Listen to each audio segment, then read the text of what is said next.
A body drifts downward into a silent, dark expanse, a trail of bubbles marking its descent. His eyes remain open, unblinking. A single thought forms in the cold depths. Am I drowning? But the panic never comes. Instead, his mind wanders to a simple, final wish, to go home and play some video games. He thinks of the game, Breakforce Online, BFO for short. It is a world-famous VR MMO where players can engage using their feelings. He recalls how everything had been normal until that moment. His avatar's name was Theodore. While playing in his room, he was suddenly attacked by a thief. The memory of his own death is a sudden, final splash. But as the darkness consumes him, a voice calls out, pleading for Theodore-sama to wake up. He recognizes that voice. His consciousness returns abruptly. A young woman in a maid's uniform stands over him, calling his name with urgency. He looks around, bewildered, at the unfamiliar stone architecture. He questions if this is a dream, a special event, or even the game itself. He pushes himself up as the truth solidifies. This can't be a dream. He realizes that his name was Kirishima Kajihisa, and he's been reborn into someone else's body, a boy named Theodore Gardner. The young woman asks if he is okay. He assures her he's fine, though his mind is reeling. He notes that his new body is younger than his BFO avatar. This person is Grace, a servant of the Count Gardner family and one of his few allies. Their moment is interrupted by two other young men. The larger one addresses Grace with contempt, demanding to know who told her to help Theodore. He adds that they are from a different mother, revealing a tense family dynamic. As the confrontation unfolds, Grace steels herself. She reflects on how, after Mother Gardner's death, the brothers seize control of the house, leaving her trapped. She resolves that whatever is about to happen will surely be an embarrassment for them. She steps forward protectively, declaring herself to be Theodore's maid. One of the brothers sneers, questioning what an inferior descendant could possibly do against powerful beings like vampires or other races. In response, the other brother lunges, shouting for her to know her place. But Theodore acts instantly, telling Grace to stay back as he unleashes a powerful air wall. The blast of wind sends his half-brothers flying, leaving one of them stunned that he could use magic without an incantation. He feels a surge of familiarity. His new body moves and responds with the same speed it had in the game. From the ground, his dazed half-brother attempts a weak taunt, asking if Theodore doesn't want to save his other brother. Theodore remains utterly unfazed. He points a finger at them, his voice cold as he states he is tired of their antics and will no longer worry about them. He warns that if they make him repeat himself, they will regret it. The two flee, vowing revenge, as Grace realizes the gravity of their situation, game-like world or not. Having asserted his dominance, he announces his decision to Grace.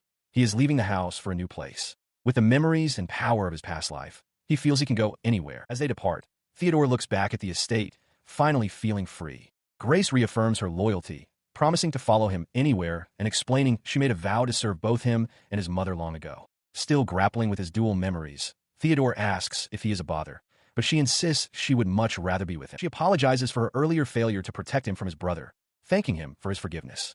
Theodore then reveals a crucial detail. Their father had already agreed that he should leave the mansion. He expresses his gratitude for her loyalty, admitting he has no desire to be involved with a house like that. All he wanted was to find a good place to live. A dark memory of a woman being mistreated flashes through his mind, reinforcing his decision. Now on the road in a carriage, they find themselves still within the vast Gardner family territory. They discuss their travel arrangements, having hired a famous person or group known as the Forceber for protection instead of relying on guards. Grace looks out at the road ahead, her trust in Theodore absolute. She asks him to stop calling her young master, and Theodore, smiling, replies that her words make him happy. He declares himself responsible for their journey to the city of Tamwils. Grace questions his choice of destination, and as he rides ahead on horseback, he simply accepts her use of his name, acknowledging that there are no shortcuts to their goal. He explains his motivations are twofold. He finds the situation amusing, and more importantly, he hates his family. He adds that there are limits to learning magic on his own, and Tamwils offers opportunities he can't find elsewhere. Moved by his words, she insists on staying by his side, vowing that this time, she will be the one to protect him. He looks at her, questioning why she would willingly follow him to a place known for its danger. His thoughts turn to the city itself. He recalls from Kirishima's memories that Tamwils is a great labyrinth, its very structure shifting with the full moon. Rumors even suggest it connects to other worlds. He realizes this world is identical to the state of the game BFO 7 years prior, making practical experience far more valuable than the political maneuvering he once knew. Back in the carriage, he explains to Grace his decision to be self-reliant, as he can't bring himself to trust others. He then asks what weapon she uses. Her simple reply, an axe, catches him by surprise. She clarifies that it's only a replica. Grace is a half-vampire, her immense strength sealed within a ring on her finger. She explains that with his father's permission, she can now release that seal, but she must be cautious, as her power is difficult to control once unleashed. As he studies a complex magic circle he has just created, Grace remarks that such constructs are considered highly advanced techniques. Theodore admits that he isn't actually familiar with magic, a statement that leaves her bewildered. He clarifies that while he may not understand the theory, his body remembers how to use the same magic from BFO, allowing him to perform it effortlessly. Grace marvels at his incredible innate talent, but their conversation is cut short as a violent jolt throws the carriage into chaos. The road before them has crumbled away into a deep chasm.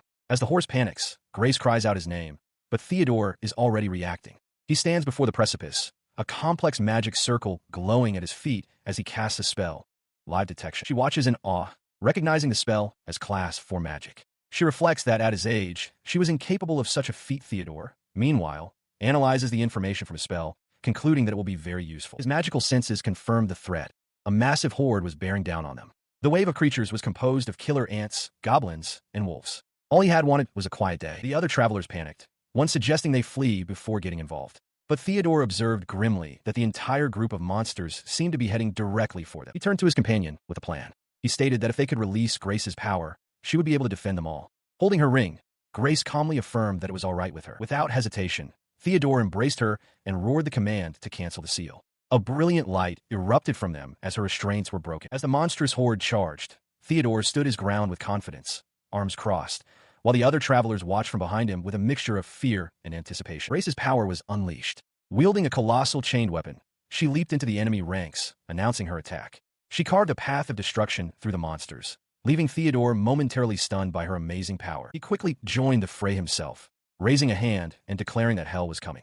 A series of magical explosions erupted across the battlefield, blasting several monsters to pieces. Following his initial assault, he unleashed another spell, shouting its name.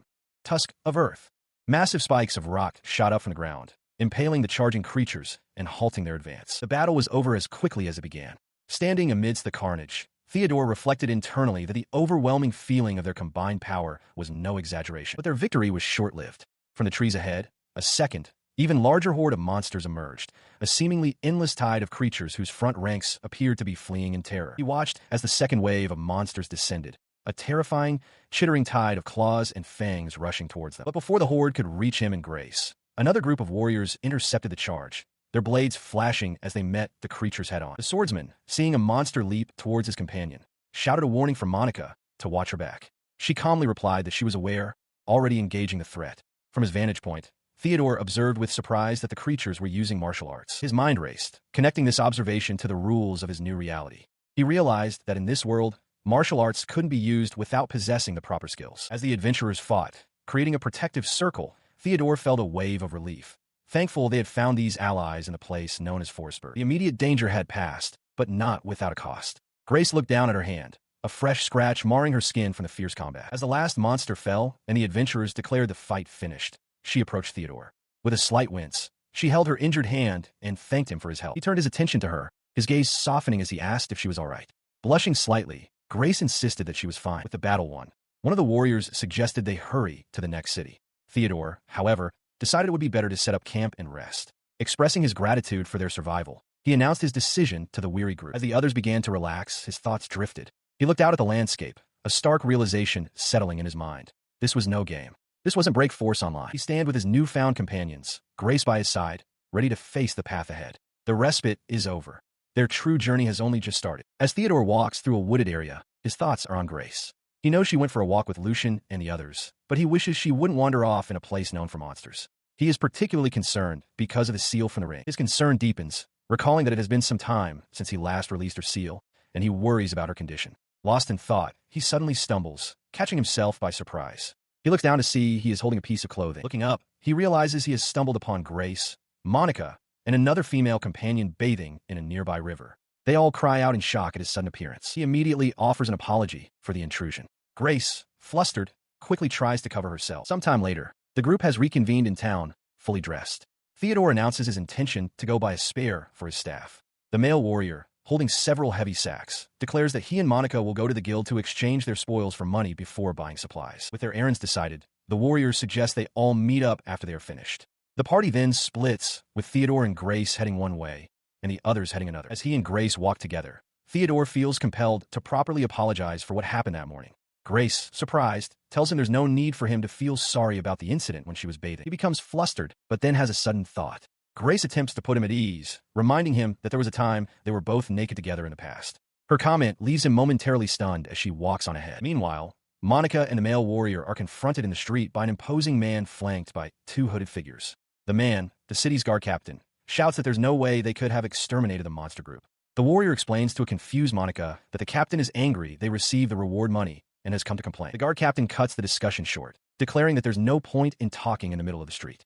With a severe expression, he orders them to come with him. Inside the bustling Shern Guild Hall, adventurers of all kinds milled about, their voices echoing in the large chamber. Among them, Theodore Gartner and his companion, Grace, observed the lively scene. They were soon shown to a more private area where a guild receptionist named Beline bowed deeply, offering a sincere apology to Theodore. She expressed immense gratitude for his service in exterminating the monsters, acknowledging the great help he had provided. He took a sip from his cup, his expression thoughtful. Setting the apology aside, he voiced a different concern, wondering how the guard captain had become involved in the guild's business, which was supposed to be an autonomous organization. Beline began to explain the unfortunate truth of the matter. Adventurers, she revealed, are not particularly welcomed in Shern.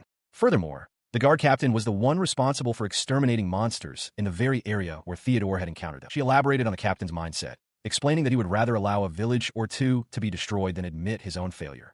He would threaten Theodore to protect his own hide. Beline lamented that she had never realized the extent of their ignorance regarding the region's true condition. Bringing the conversation back to the present, Beline bowed her head again. She apologized for the inconvenience and offered to provide extra bonuses on top of the reward for the killer ants, urging Theodore to let them know if he needed anything. Just then, a woman with dark hair and glasses opened the door, apologizing for the intrusion. She stepped aside for another woman, who addressed Theodore directly. The newcomer, a woman with light, reddish-brown hair, smiled slyly. She announced that it seemed Baroness Ashley Lodia's Shern wished to have a meeting with him. Theodore immediately asked if this Baroness was the one who had appointed the guard captain. The messenger admitted she had no desire to meet the Baroness herself, then made a strange request. She asked to accompany Theodore, explaining that she is always denied entry at the gate when she tries to see the Baroness alone. While Theodore considered this, Beline advised that it would be best to meet the Baroness at least once to form his own opinion. The messenger stood before them, her back to the viewer, patiently awaiting his decision. Theodore and Grace looked on, the weight of the unexpected invitation settling between them. Theodore is brought before a young girl in an ornate dress. She introduces herself as Ashley Lodia's Shern, the local Baroness, and expresses her pleasure in meeting him. She explains that she has come to apologize for the inconvenience caused by her guard captain and to thank him for his service in exterminating the monsters. In response, Theodore formally introduces himself. He accepts her apology, but clarifies that his involvement was purely coincidental. He then suggests that it would be a good idea for her to mend her relationship with the Adventurers Guild. His suggestion puzzles the Baroness, who asks what he means, claiming she has never heard of any issues. At this, the guild receptionist, Beline, steps in to inform the Baroness that she has attempted to arrange a meeting several times without success. She then gently pats Theodore's head, telling him not to worry about it. Baroness Ashley watches the interaction, her expression unreadable. Looking downcast, she confesses that everyone, from her father and grandfather to her butler, kennel master, and the guard captain, has always told her that adventurers are nothing more than thugs and ruffians. She adds that one of these advisors, a man named Kennel, is currently away on business. Hearing this, Beline immediately asks if it would be possible to speak with him. A sharp crack echoes through the room as Beline's hand strikes the table, startling the others. Theodore remains silent, observing the sudden shift in intensity. With a bright smile that belies her forceful action, Beline apologizes for her rudeness and asks for permission to explain the truth about the Adventurers Guild. The Baroness eagerly agrees. Theodore muses on Beline's directness, thinking it's better to be upfront about their mutual interests. She stands, announcing her intention to collect the necessary data. Promising to also prepare Theodore's bounty and documents, she asks them to wait and promptly exits the room. While they wait, Baroness Ashley formally meets her servant. The servant introduces herself as Grace, offering a deep thanks. Ashley smiles warmly, expressing her own relief that Grace has forgiven her and stating that the pleasure is all hers. Her attention then turns to Theodore. She remarks that although they are of a similar age, he seems far more mature and independent, telling him he doesn't need to be so nervous around her. He simply replies that his condition dictates his reserved demeanor. Changing the subject, she notes with concern that he doesn't seem to be in the best of health. With a faint blush, Theodore dismisses her worry, stating that he is already used to it. In response to her concern, he suddenly kneels before the startled Baroness, taking her hands in his. He asks for her pardon and tells her to be at ease. He then explains his unique ability, circulation tempering. As a battle mage, his life, energy, and magic power are unified, allowing him to use status buffing skills. This particular skill works by tempering the flow of magical energy within another person's body, augmenting the life and magical energy of those he touches. As a gentle light emanates from his hands into hers, he concludes that it can speed up recovery from any status abnormalities. The effect is immediate. Ashley marvels at how light her body feels and asks if he used magic. Theodore clarifies that it was a magical energy adjustment technique and notes that her body's magical energy is of high quality, suggesting she has a talent for it. At that moment, Beline returns, apologizing for the delay. With Beline's return, the group gathers and makes their way out, heading towards their destination. As they walk, Grace quietly asks Theodore if the Baroness's condition reminded him of someone named Lisa, who had died from illness. He somberly confirms that it did. Their arrival at the Adventurers Guild is met with hostility. A guard blocks their path, shouting at Grace to stop making excuses and bring Ashley to him immediately. He declares there is no point discussing matters with thugs, and that there's nothing more rude than letting the Baroness stay in such a dirty place, demanding that she call for Beline. An older, well-dressed man interrupts his conversation, turning his stern gaze towards the commotion. He demands to know why he is being disturbed.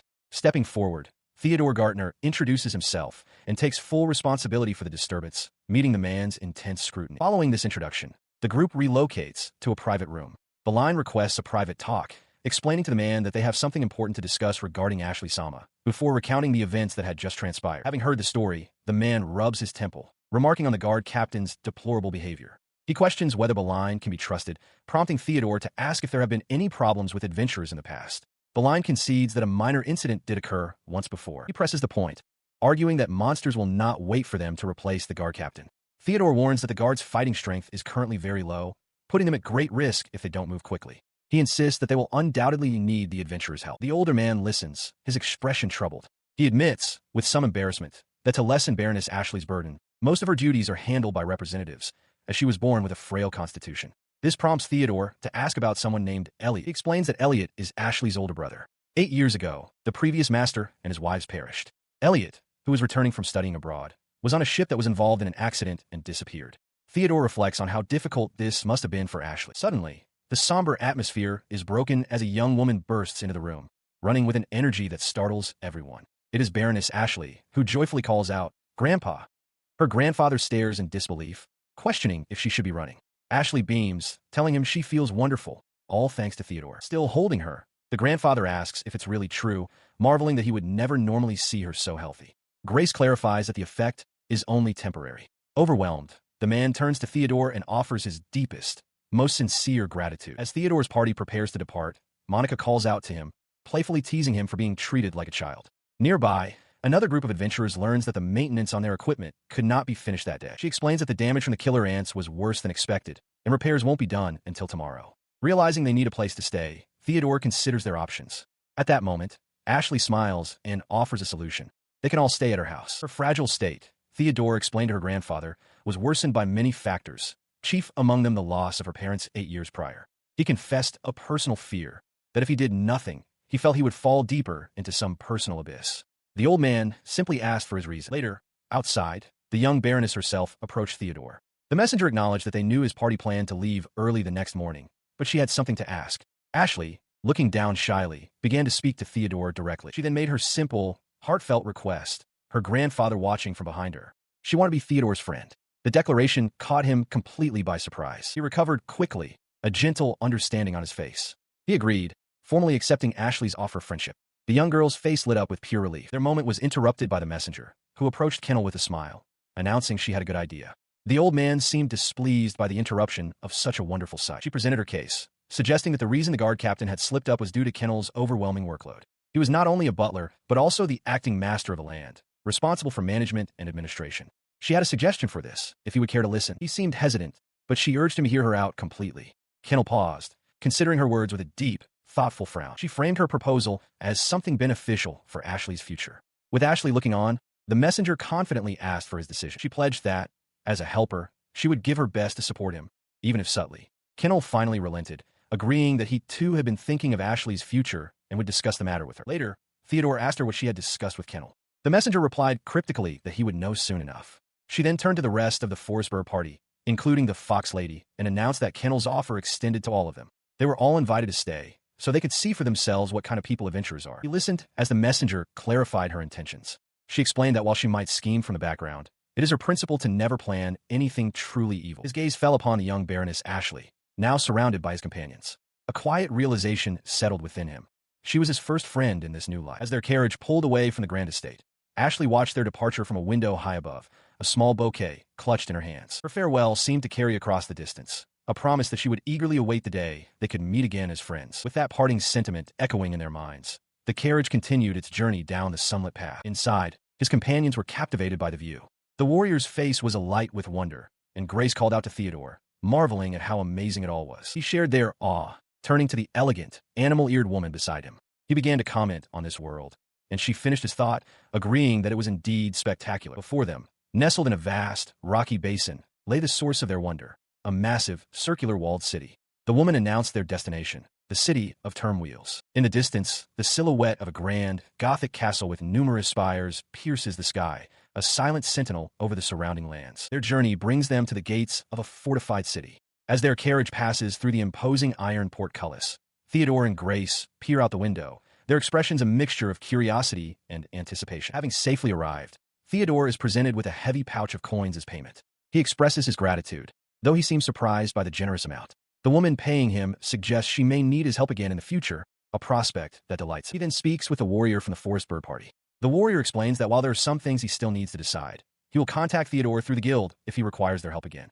Theodore agrees, adding that he will ask the guild for the name of an inn where they can stay. Monica joins the conversation, stating that her party will also try to find work in the city and might stay for a while. She wishes Theodore success and advises him that since Forest Bird has good members, this should be fine as long as they don't venture too deep in a labyrinth. The warrior asks what Theodore and his companions plan to do now. The woman with animal ears explains that they need to deliver her father's letters to someone named Rosetta. Theodore confirms that their groups will be going their separate ways for now. With their business concluded, the Forest Bird Party bids farewell to Theodore and Grace. They wish each other well and to be careful on their respective paths. Sometime later, a horse-drawn carriage brings Theodore and Grace to a large, well-appointed mansion on the outskirts of the city, their destination to deliver the letters. At the entrance, they are greeted by an elegant woman. The animal-eared woman asks if this is Rosetta Attenborough's mansion and apologizes for the late visit. The host introduces herself as Rosetta and correctly identifies Theodore as Henry's son and his companion as Grace. Theodore, surprised, asks if they have met before, realizing he has no memory of her. Rosetta smiles gently,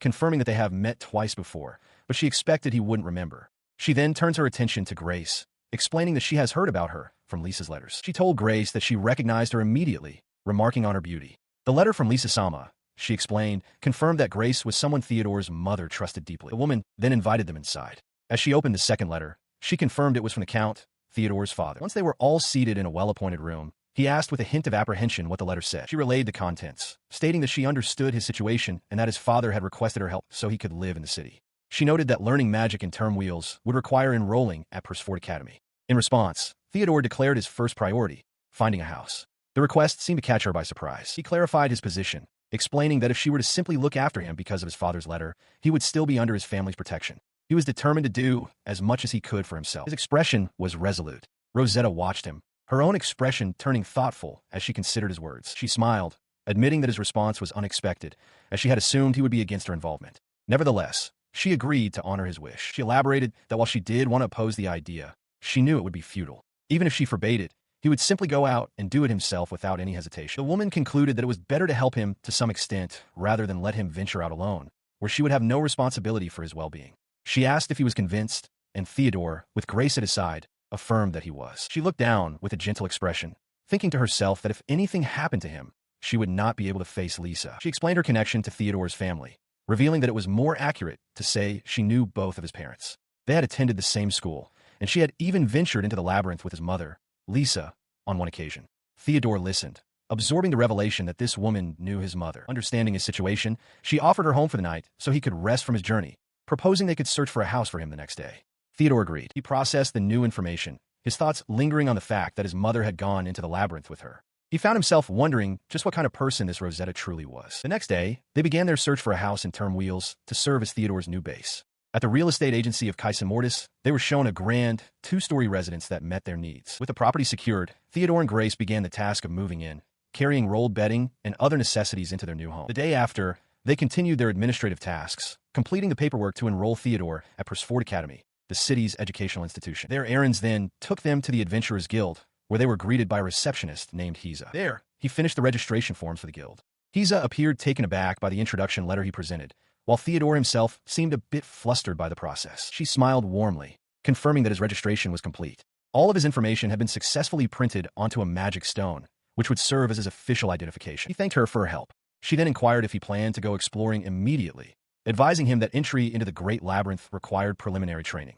She directed him to another counter to submit the application and promised to provide the information he sought about alchemists once his training was finished. As he finished his business at the guild, his presence drew the attention of a rough-looking party of adventurers, their gazes sharp and calculated. He turned and walked away with his companions, seemingly oblivious to the eyes fixed on their backs. Following the guild's recommendation, he arrived at an alchemist's workshop. Presenting a letter of introduction, he stated his purpose to the alchemist, Beatrix. He wished to commission a magic creature for self-defense. Beatrix accepted the request with a confident smile. The price would be 1,500 killik, and the creation would take 3 days, requiring a small blood sacrifice to begin the process. With his errands for the day complete, he informed Grace that they would return home to rest before joining Rosetta for the labyrinth the next day. She readily agreed. He settled into the carriage for the journey back through the city streets. As they traveled, he glanced out the window and spotted the same group of adventurers from the guild, their continued presence unsettling him. He could only hope it wouldn't lead to trouble. Back in the safety of his room, he prepared himself while Grace stood near the window, making her own preparations for the coming day. The following afternoon, he met Rosetta at the guild as planned. She greeted him and asked if he had brought the metal plate from the guild.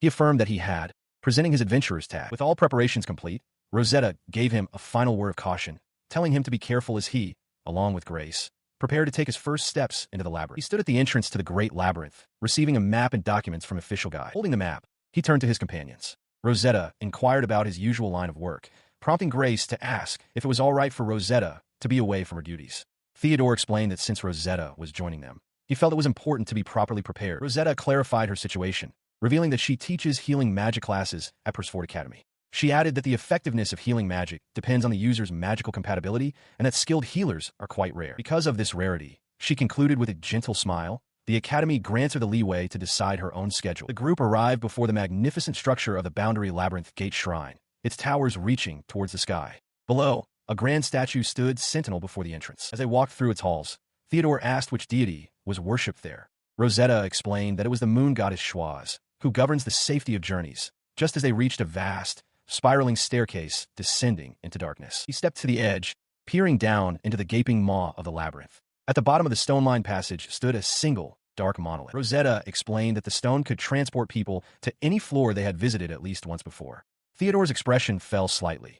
He had thought he could use it to return to a previous location, but now realized he could not. Just then, a party of rough-looking adventurers brushed past them. Theodore recognized the bald man and his goateed companion among them. One of the adventurers touched the monolith, and the entire group vanished in a flash of light. The encounter left him visibly unsettled. Noticing his concern, Rosetta advised him to be careful around that group, though she hoped it was merely a bad feeling.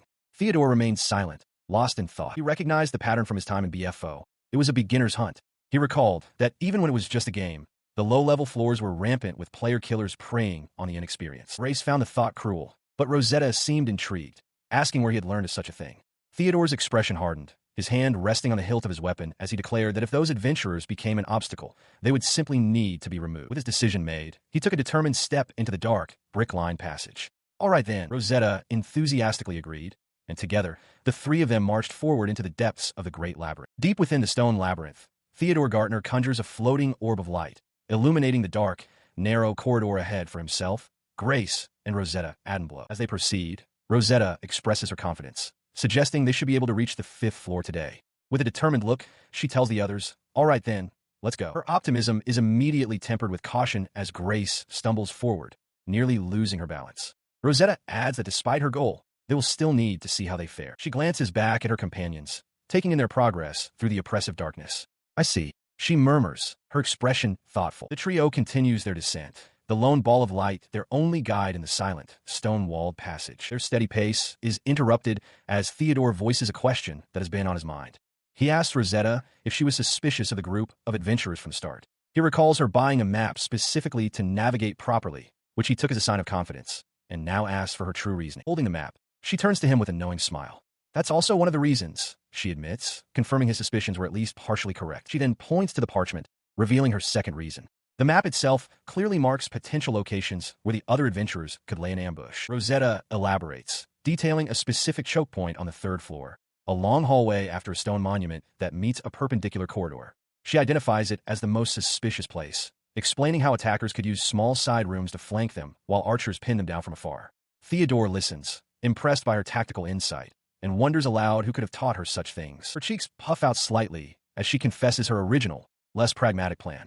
She had hoped to show off her cool side by saving Theodore from trouble and acting like a real guardian. However, she laments that with the possibility of mere robbers and the presence of two very smart companions, things are not going according to her dramatic script. Theodore and Grace look on as he realizes her true initial intentions. She explains that the tactic isn't particularly difficult. It's the kind of strategy Kajihisa would have used back when it was only a game, targeting places with a high likelihood of ambushes. This prediction was possible, she continues, because the other adventurers saw her holding the map in the main hall. Certain they would assume her group was new to the labyrinth and would take the shortest route, she could anticipate their movements by acting like a novice herself. Hearing this detailed plan, Grace sighs, admitting she feels sorry for their targets. Theodore, however, grins with anticipation. He realizes that if they find archers in that location, an ambush is almost guaranteed, and he resolves to attack them without any warning. She then declares that this is no longer about her abilities. As someone in a position where she would be reprimanded for ignoring robbers, she will join the fight. Her weapons, she announces, are her healing magic and hand-to-hand combat. With her participation confirmed, she tells them not to worry, as she can also use the dark side of healing magic. As she leads them onward, Theodore quietly contemplates her ominous words, while Grace seems disturbed by the gory implication. They soon arrive at the predicted location. Peeking around a corner, Theodore raises a hand, signaling Grace and Rosetta to halt as a small orb of light floats forward into the darkness. Ahead of them, two hooded figures lie in wait. Theodore identifies one as a magician, and Rosetta surmises that he is there to support the archers with night vision magic. He immediately launches the counterattack, commanding his light orb to be blown away as he unleashes an air burst spell, sending a powerful blast of wind hurtling towards the ambushers. The concussive force slams into the two figures, shattering the stone floor and sending them reeling backward. One of them cries out in pain from the unexpected impact. Thrown to the ground, the ambusher, his face now revealed to be wrapped in bandages, screams in confused rage, demanding to know why they came from behind. Across from him, Theodore, Grace, and Rosetta stand ready, their counter-ambush a complete success. His surprise attack had alerted the rest of the ambush party. Further down the dark corridor, one of the adventurers, his face concealed by bandages, demands to know the source of the sound, then immediately recognizes their target, the boy. Before they can press their advantage, the bandaged man acts. He raises a hand and chants, "Flame absorb." The magical fire from the previous attack is drawn towards him, coalescing into a dark, dense sphere in his palm as Theodore and Grace look on in surprise. Having completely neutralized the spell, he immediately retaliates, flinging a small, sharp projectile through the air with practiced speed. The projectile finds its mark, embedding itself deep in Grace's shoulder. She cries out in pain as the bandaged man smirks, his attack successful. The effect is instantaneous. A dark, corrupting energy bursts from the wound, swirling around Grace in a noxious cloud. As the dark miasma spreads, another figure joins the battle. Rosetta leaps into the fray, striking the bald adventurer hard across the face with the pommel of her weapon while covering her own mouth and nose. She doesn't stop there. Pivoting with fluid grace, she seizes another hooded member of the party by his collar, her expression one of grim determination. Her swift attacks leave the enemy reeling. The bald man gags, blood spilling from his lips. Nearby, another of their comrades convulses as his body transforms into a volatile, black liquid, the effect of a spell called rotten blood.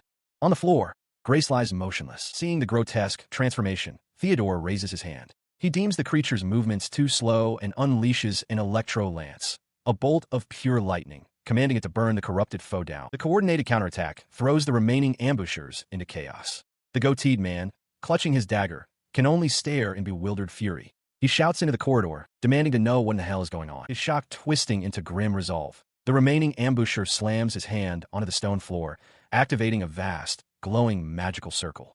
He bellows that this will be the end for every single one of them as Theodore looks on, startled by the sudden escalation. Theodore's eyes widen in recognition of the intricate, glowing pattern. He realizes with dread that it is a summoning gate. He quickly explains to Rosetta that the circle is used to summon something from another place using magic items. Given the circumstances, he is certain that whatever is coming will not be good. She holds the still unconscious Grace, her gaze fixed on the gate, and asks what kind of being it will summon. Instead of a creature emerging from the gate, the magic turns inward, engulfing the caster himself in a blinding torrent of energy. Theodore and Rosetta can only watch, stunned by the unexpected and bizarre turn of events. From the light, a monstrous form takes shape, a manticore with a humanoid torso, bat-like wings, and a vicious, twisted face. The remaining bald ambusher laughs with delight, recognizing the creature and declaring the situation to be truly something special. He points and roars for the manticore to kill them, but the beast suddenly convulses, crying out that it hurts. In a shocking betrayal, its scorpion-like tail whips around and impales the bald man, who can only gasp in disbelief before he falls. The beast turns its attention to Theodore's group. A distorted, guttural laugh escapes its throat as it speaks, acknowledging that they two seemed to be having a hard time, her expression hardening with resolve. Rosetta addresses Theodore. She declares that she will buy them some time against this monster. She acted instantly, slamming her staff to the ground. A massive wall of jagged ice erupted from the stone floor, separating them from the approaching beast. The creature landed gracefully, its human face contorted in a malicious grin. It let out a low chuckle, its gaze fixed on Rosetta, and declared its intention to start its meal with her. Beside Theodore, Grace cried out his name in terror. His eyes narrowed, a deep unease settling over him. He did not like this situation at all. He quickly deduced that the original ambushers likely had no idea they would be unable to control this monster. That meant someone else had given them the summoning item, and, more importantly, that there was a mastermind behind this incident who wanted the ambushers silenced. His gaze fell upon the creature, no longer just a monster, but a pawn in a larger scheme. It loomed over Rosetta, utterly confident in its power, looking down on them as if they were nothing. Unfazed, she met its gaze and questioned its threat aloud. The manticore recoiled slightly, surprised by her audacity. She leveled her staff at the beast, her voice ringing with power as she dared it to try. Its face twisted in fury at her insolence. "You," it snarled. "What an insolent girl you are." As the stone corridor erupts in an explosion, Grace cries out in alarm for Theodore, her face etched with worry as she pleads for his safety. The blast conjures a massive wall of jagged ice, separating Theodore from Grace. On the other side, he faces the winged manticore summoner, quickly erecting a circular magic barrier to defend himself. He quickly analyzes the situation, noting the creature's use of water and ice magic. He realizes this might be a deliberate tactic to isolate him from Grace, but accepts the confrontation, acknowledging that his opponent seems quite skilled. He steels his resolve, deciding that he cannot allow the girls to get involved in this magic battle. He doesn't care if the other adventurers are killed, but he must protect his companions. A powerful blast of energy impacts the stone floor, shattering the tiles and sending a cloud of dust and debris into the air. He stands firm, declaring that if the main objective of the person behind this incident is to harm Grace, then he will not allow it to happen. The manticore snarls, preparing another attack as Theodore readies a defensive spell. The creature cackles, mocking the little brat for having nowhere left to run. As it gloats about his arrogance, it begins to conjure another spell, its maw glowing with magical energy. It unleashes its power, roaring that it will smash him to pieces as it fires a volley of sharp projectiles, shouting the name of the spell. Icicle Lance. He stands alone in the wide corridor, facing the incoming barrage of ice spears with his staff held at the ready. He calmly raises his own staff, a complex magical circle materializing before him. As he casts the exact same spell, Icicle Lance, his projectiles shatter the manticores. He dismisses the creature's attack with a single thought: too weak. He stood unscathed amidst the shattered ice, his counterspell having perfectly neutralized the attack. The manticore summoner could only stare, its monstrous face a mask of shock. Breaking the stunned silence, the young mage calmly questioned the creature, asking what it found so surprising. The manticore, still reeling, could only stammer in confusion. He then explained the simple truth of their exchange. To be defeated by the very same magic technique carries a clear meaning.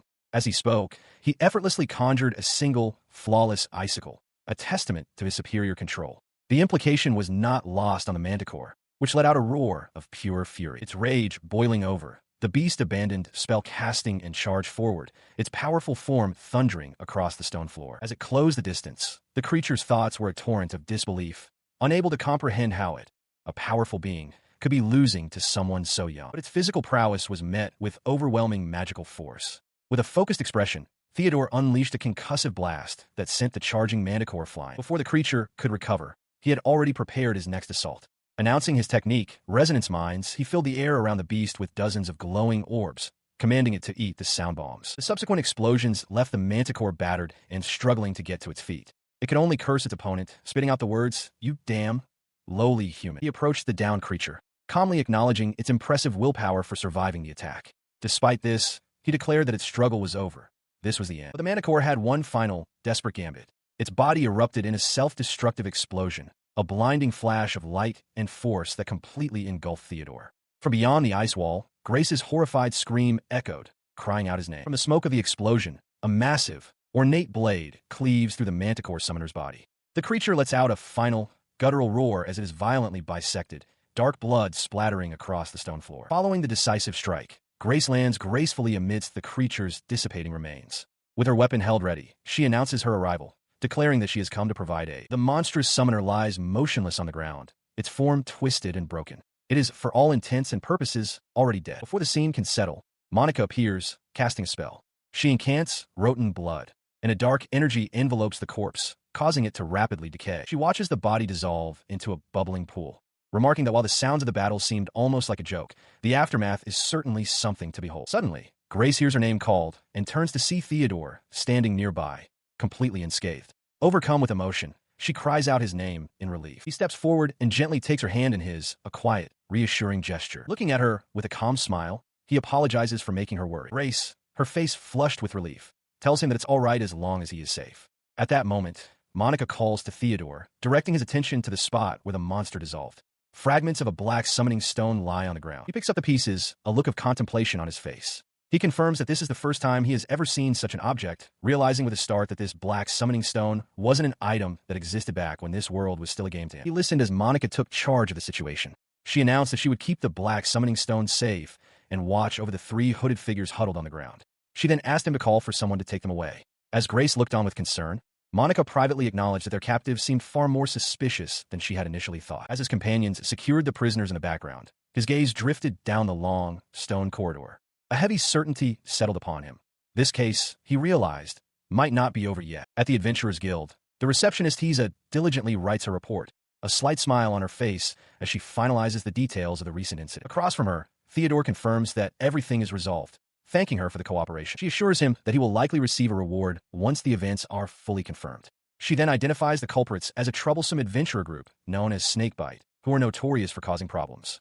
With a final word of thanks for his hard work, she watches him depart. Outside, Rosetta Attenborough greets both Theodore and Grace, commending them on their good work for the day. As Rosetta mentions she'll be heading back, Theodore decides he will simply return home as well. Before they part ways, she turns to Grace, offering her a ride in a carriage. Grace politely declines the offer, stating that she feels like walking alone for a while. As Rosetta walks away, she tells Grace to feel free to visit if she ever needs help or is in trouble.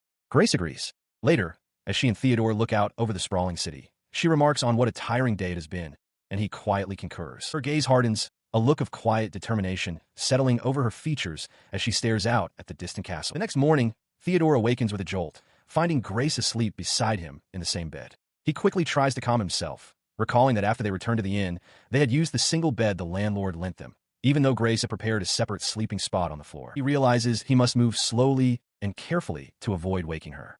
But as he attempts to slip away, she stirs, tightening her grip on him with a muffled groan. He sits up in bed, the morning light filtering into the sparse room. From beside him, Grace wishes him a good morning. He looks over at her, realizing he slept soundly because of her presence, a feeling that reminds him of his childhood when she would return from hunting. He stretches and returns the greeting, though he feels the situation is quite embarrassing. He makes a mental note that he needs to get some furniture soon, starting with a proper bed. She tells him she will help and that they can go to the guild after breakfast. For now, she suggests he rest a bit longer while she prepares the meal, and he watches her with a gentle expression. Later, as they walk through the city, a cheerful voice calls out his name, Theodore Kuhn. It is a group of adventurers. The woman who called out introduces herself as Lucian, leader of the Forsberg party. She says they've finally managed to meet and have heard that Theodore and Grace had a difficult time the day before. Another member of her party expresses her surprise upon hearing they were targeted, but adds that she's glad they both seem to be fine. Theodore thanks her for the concern, assuring her they are all right. A male adventurer from their group remarks that since Theodore and Grace set up a counter-ambush, their attackers were the ones who ended up with serious injuries. The incident, it seems, has already become gossip among the adventurers. As they are talking, another woman approaches, calling to Theodore. She apologizes for bothering them while they are tired, but explains that someone named Mion came to meet him just a few moments ago. Theodore is taken aback, wondering who would want to see him. She clarifies that this person is waiting for him in a room inside the guild. Beside Theodore, Grace looks on with a puzzled expression, both of them trying to figure out who this mysterious person could be. He stared in disbelief. The mysterious person waiting for him was Lady Ashley.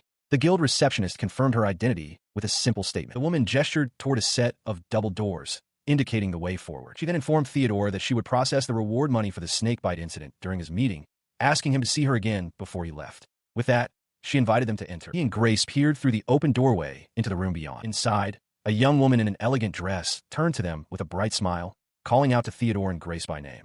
Grace immediately recognized her as Ashley Sama. He inquired about her health, noting that it hadn't been long since they last met, and wondering if she was tired from her journey. Ashley reassured him, explaining that she had been sick less often since their last encounter and had only just arrived in Term Wheels. She revealed her reason for being there. She was going to study abroad in Term Wheels. To Theodore's surprise, she mentioned traveling via the guild's dragon carriage, a suggestion for Beline, as she intended to live in the city. Ashley added that she had the guild send a message since she couldn't contact him on short notice. He confirmed that their meeting was about the continuous circulation tempering he had told her about. Ashley affirmed this and then made another request of him as an adventurer. Theodore agreed to discuss the details later, but the implication was clear. For a noble man with no fiancée, to regularly meet a noble woman was, in their world, a marriage proposal. He immediately suspected this was Beline's idea. The young lady then turned to Grace, asking if she would teach her embroidery. Grace happily agreed. As they spoke, Theodore watched them, sensing that something was bothering Grace and reflecting that it had become difficult to discern the intentions of those around her. Her offer accepted, Ashley sat with a gentle smile, while Grace stood nearby, her expression thoughtful and tinged with an unspoken concern. She listened with a troubled expression as Theodore addressed both her and Lady Ashley. He told them he would explain his plans for the following day once they returned, noting that their circumstances had changed and there was much to do. Internally, however, he knew there was a more immediate matter to address. He had to prepare his resolve. Sitting alone for a moment, he processed the situation. He finally understood what Beline must be thinking, what her true intentions were. He then spoke with Grace, remarking aloud that it seemed everyone had their own plan in motion. Before Grace could respond, Lady Ashley addressed her directly. She stated that, as a prerequisite, there was something she needed Grace to hear. Grace looked up, startled by the sudden request. The noblewoman's hands were clasped tightly in her lap, a clear sign of her nervousness. She confessed that she was so scared she might be refused. She paused, gathering her courage to continue.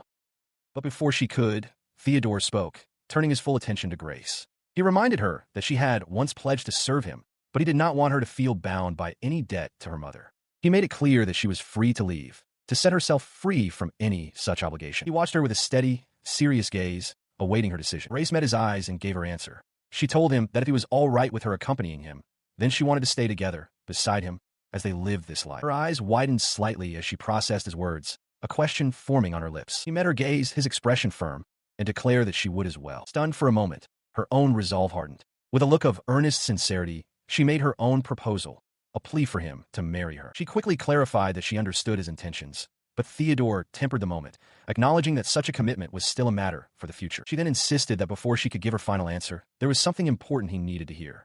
Her presence by his side, she explained, was not merely due to her debt to his mother. Her story began in the past, in a dark and lonely forest. She recounted how, after losing her parents, she had nowhere to go.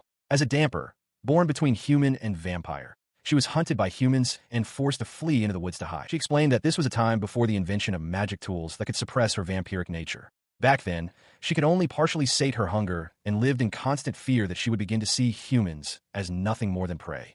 Theodore listened intently, the gravity of her past settling upon him. She recalled the specific moment, hiding in the bushes with her mother.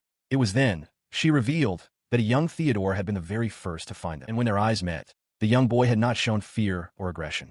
Instead, he had simply smiled at her. Recalling that simple act of kindness, a gentle, heartfelt smile spread across her face. That moment, she confessed, had made her truly happy. She holds up her hand, revealing a simple ring on her finger. She explains that after he found her, a woman named Lisa-sama gave her this ring and a place to stay. It is because of this gift, she says, that her hand can now embrace a child without causing harm. Theodore listens intently, his expression softening with understanding. He tells her that he has never been afraid of her, no matter what form she takes, and asks if she realizes how much that acceptance saved her. Visibly moved, Grace replies that if he truly wishes for her to remain by his side, then she has something she must say. She continues, explaining that a damper's vampiric urge typically manifests from hunger. Yet, at this moment, she feels that same urge despite not being hungry at all. She then asks him directly if he understands the true source of this feeling. As he processes her question, an image of her as a small, frightened child flashes through his mind. He internally admits that his outward calm is merely a pretense to hide his own anxiety. He confesses that he has thought about it and understands, acknowledging that he too is being spoiled by her kindness. He then admits the truth. He was afraid. At his words, tears stream down Grace's face as she voices her deepest fear that he might pull away from her. He listens to her tearful words, his expression somber as he contemplates the weight of her story and the question she has posed to him. She asks him, her voice trembling with vulnerability, if he is truly okay with someone as accursed as herself. He looks at her steadily and reaffirms what he has said before, stating that he sees no problem with her condition. A faint blush appears on his cheeks as he continues. If the vampiric urge she feels stems from her feelings for him, he declares, then he would be happy to be its subject. His declaration leaves Grace stunned. She stammers, asking if he is certain, convinced she will only bring him more trouble. He gently reassures her that it is fine as long as it is her, acknowledging that he will surely cause her trouble in return. She quickly denies that he could ever be a bother. He then brings up the matter of Beline, admitting it's part of his concerns. He concedes that he would feel troubled regardless of the person, but Grace interjects, clarifying that if the issue were Ashley, she would understand and even be happy as she wants to support her. She then speculates that perhaps Ashley-sama feels the same way about Theodore. Lying with his eyes closed, he asks if that is so, and Grace quietly confirms that it is. Realizing she has overstepped, she quickly stops herself, explaining that it is not her place to speak on the matter. She is certain it is something Ashley-sama would want to tell Theodore herself. The thought makes him blush with a quiet groan. Seeing his reaction, she gently calls his name to get his attention. He looks up at her, still flustered, and responds with a questioning sound. With a soft expression, she makes a request to be allowed to call him by his name, just as she had in the past. He readily agrees.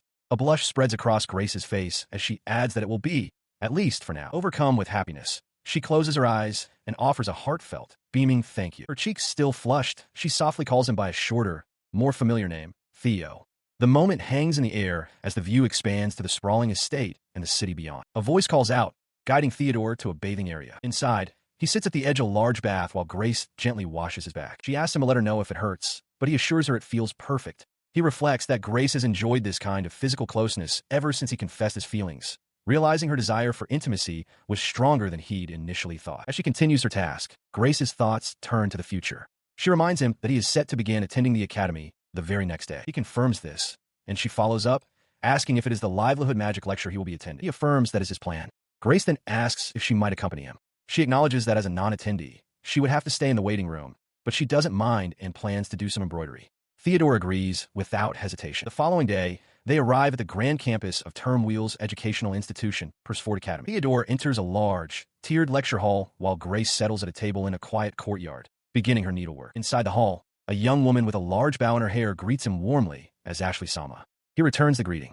Nearby, another student questions why Theodore is attending, noting that it's only a livelihood magic course. The gossip continues as another student wonders why someone with Target-sama's talent would study such boring magic. His companion reveals the reason. It is a direct order from Morris-sama, Theodore's father. Both Theodore and Ashley overhear the hushed conversation. As he and Ashley stood amidst the crowd, the gossip about him continued. A pompous-looking student identified him as Target, son of Morris, from the Duke Cardiff family. The student remarked that while the family is known for magical talent, he's also heard rumors of their violent nature. Ashley listened quietly, her expression neutral. The same student then addressed Theodore directly, expressing his distaste for such a large gathering of people. Theodore, unaccustomed to such crowds, admitted that the sheer number of people was a new experience for him. Their conversation was interrupted by a young, noble woman who approached to thank Theodore. She happily reported that thanks to a note he had given her, she performed excellently in her healing magic class, even earning praise from their instructor, Rosetta-sensei. Ashley observed this exchange, her thoughts turning to the girl's potential. She had known the girl possessed a talent for healing magic, but she was surprised that a simple note and lecture were enough for her to use basic-level spells. The girl's aptitude was clearly greater than Ashley had initially thought. Later, as the professor for livelihood magic entered the lecture hall, Theodore sat among his classmates and considered his own approach. He wondered if it was possible to memorize the incantations and practice them internally without chanting aloud. The professor stood before the class at his lectern, raising a hand to command the room's attention before beginning his lesson. He began by explaining the nature of magic power, defining it as an energy that exists in everything around them. Through their will, he taught, they could change its form and characteristics. He instructed the students who could already sense magic to focus on the energy within their bodies, while assuring those who couldn't that they would be guided. After the lecture, the professor announced that since their practical lesson involved fire magic, the entire class would be heading outside. In the courtyard, the young noblewoman who had thanked Theodore earlier succeeded in her attempt. A small, gentle flame flickered to life above her fingertips as she exclaimed in delight. Seeing her success, Theodore decided to try as well. He effortlessly conjured a similar flame. Ashley, surprised, asked if he had ever learned livelihood magic before, and he confirmed that he had. He reflected internally on how convenient it was. Letting the magic equation handle the execution meant he didn't have to worry about control, unlike the constant effort required to manage the fire back at his home. He dismissively waved his hands, explaining to the young lady that it was nothing serious. He simply hadn't had any spare time to memorize spells other than the offensive magic he already knew. As he internally reflected that most of his magic originated from the BFO system, a sharp voice called out, "Hey, you there." The voice belonged to an arrogant-looking young nobleman who pointed directly past him, addressing the girl. He stated he'd heard she was the Lady of Shern, then turned his glare on Theodore, demanding to know what he wanted. She stepped forward gracefully, confirming her identity as Ashley Lodia's Shern and calmly asking what business he had with her. Theodore watched the exchange, a flicker of surprise on his face. The nobleman's expression soured. He thought of the marriage proposal his father should have sent to her house long ago, wondering what had become of it, and questioning if she was truly going to bring it up in public. His anxiety was rooted in recent scandal. A year prior, a rumor spread that Target had lost control of his magic and wounded his fiancée, causing their engagement to be broken. The incident drove away all other potential matches, and with the Cardiff family facing economic hardship, his father had desperately sent proposals to any unattached noblewomen. Unaware of this history, Ashley politely inquired which family he was from. He reacted with disbelief, announcing himself as Target from the Duke Cardiff house, as if the name alone commanded recognition. She acknowledged knowing of Duke Cardiff, but stated this was the first she had heard of a marriage proposal. She explained that she would confirm the matter with her main house and send a formal response directly. Nearby, Theodore surmised that her grandfather had likely already sent a reply and simply left Target uninformed. His frustration boiling over, Target grabbed her shoulder. He snarled that he'd heard the Lady of Shern had no fiancé, then turned his glare on Theodore, demanding, "So who the hell are you?" Before she could respond, Theodore stepped forward. He introduced himself as Theodore Gartner, a friend of Ashley's, and coolly observed that it seemed Target wanted to hold him responsible for her unfavorable response. Onlookers began to murmur, trying to place the Gartner name. His intervention having diffused the situation, Theodore and the other students gathered for their next lesson. A professor, noticing the lingering atmosphere from the earlier confrontation, inquired if there was any trouble. The professor advised Ashley to form a group and train with them for the next exercise. She then turned to Theodore, noting that the earlier encounter had been rough, and asking if he was all right. He assured her he was fine. Another student, a young man with a haughty expression, then addressed the group, instructing them all to watch closely and learn from each other. Later, during a practical exercise, a different student approached Theodore with a smile, complimenting him on his skill. He patiently explained the fundamentals to the others, clarifying that there was no need to rush. As long as one performed the chant correctly, he told them, the magic equation would activate on its own. This lesson was interrupted by the arrogant student's outburst. He complained loudly about having to mess with such useless magic when he could already use mid-level spells. His dismissive attitude enraged the professor, who bellowed at him for being unable to perform such a simple task. As the argument unfolded, Theodore had a sudden realization. If he demonstrated his true power, he might be able to skip this class entirely. He began a complex chant, drawing the attention of the arrogant student, who stared in disbelief and wondered what the fool was trying to do. Ashley also watched with a worried expression, sensing the unusual nature of the incantation. With a final word, he unleashed a torrent of power, shouting the name of the spell. Firestorm. A massive pillar of flame erupted before him, stunning the other students. Ashley watched in disbelief as Theodore stood before a complex magic circle, declaring he had no use for learning livelihood magic and challenging the others to take a good look at his power. He counters the massive spell not with force, but with finesse. Chanting Flame Absorb, he causes the raging inferno to spiral inward, collapsing upon itself until it vanishes completely, leaving the professor staring in stunned silence. The sudden quiet leaves the other students, including a young lady with a prominent bow in her hair, completely bewildered.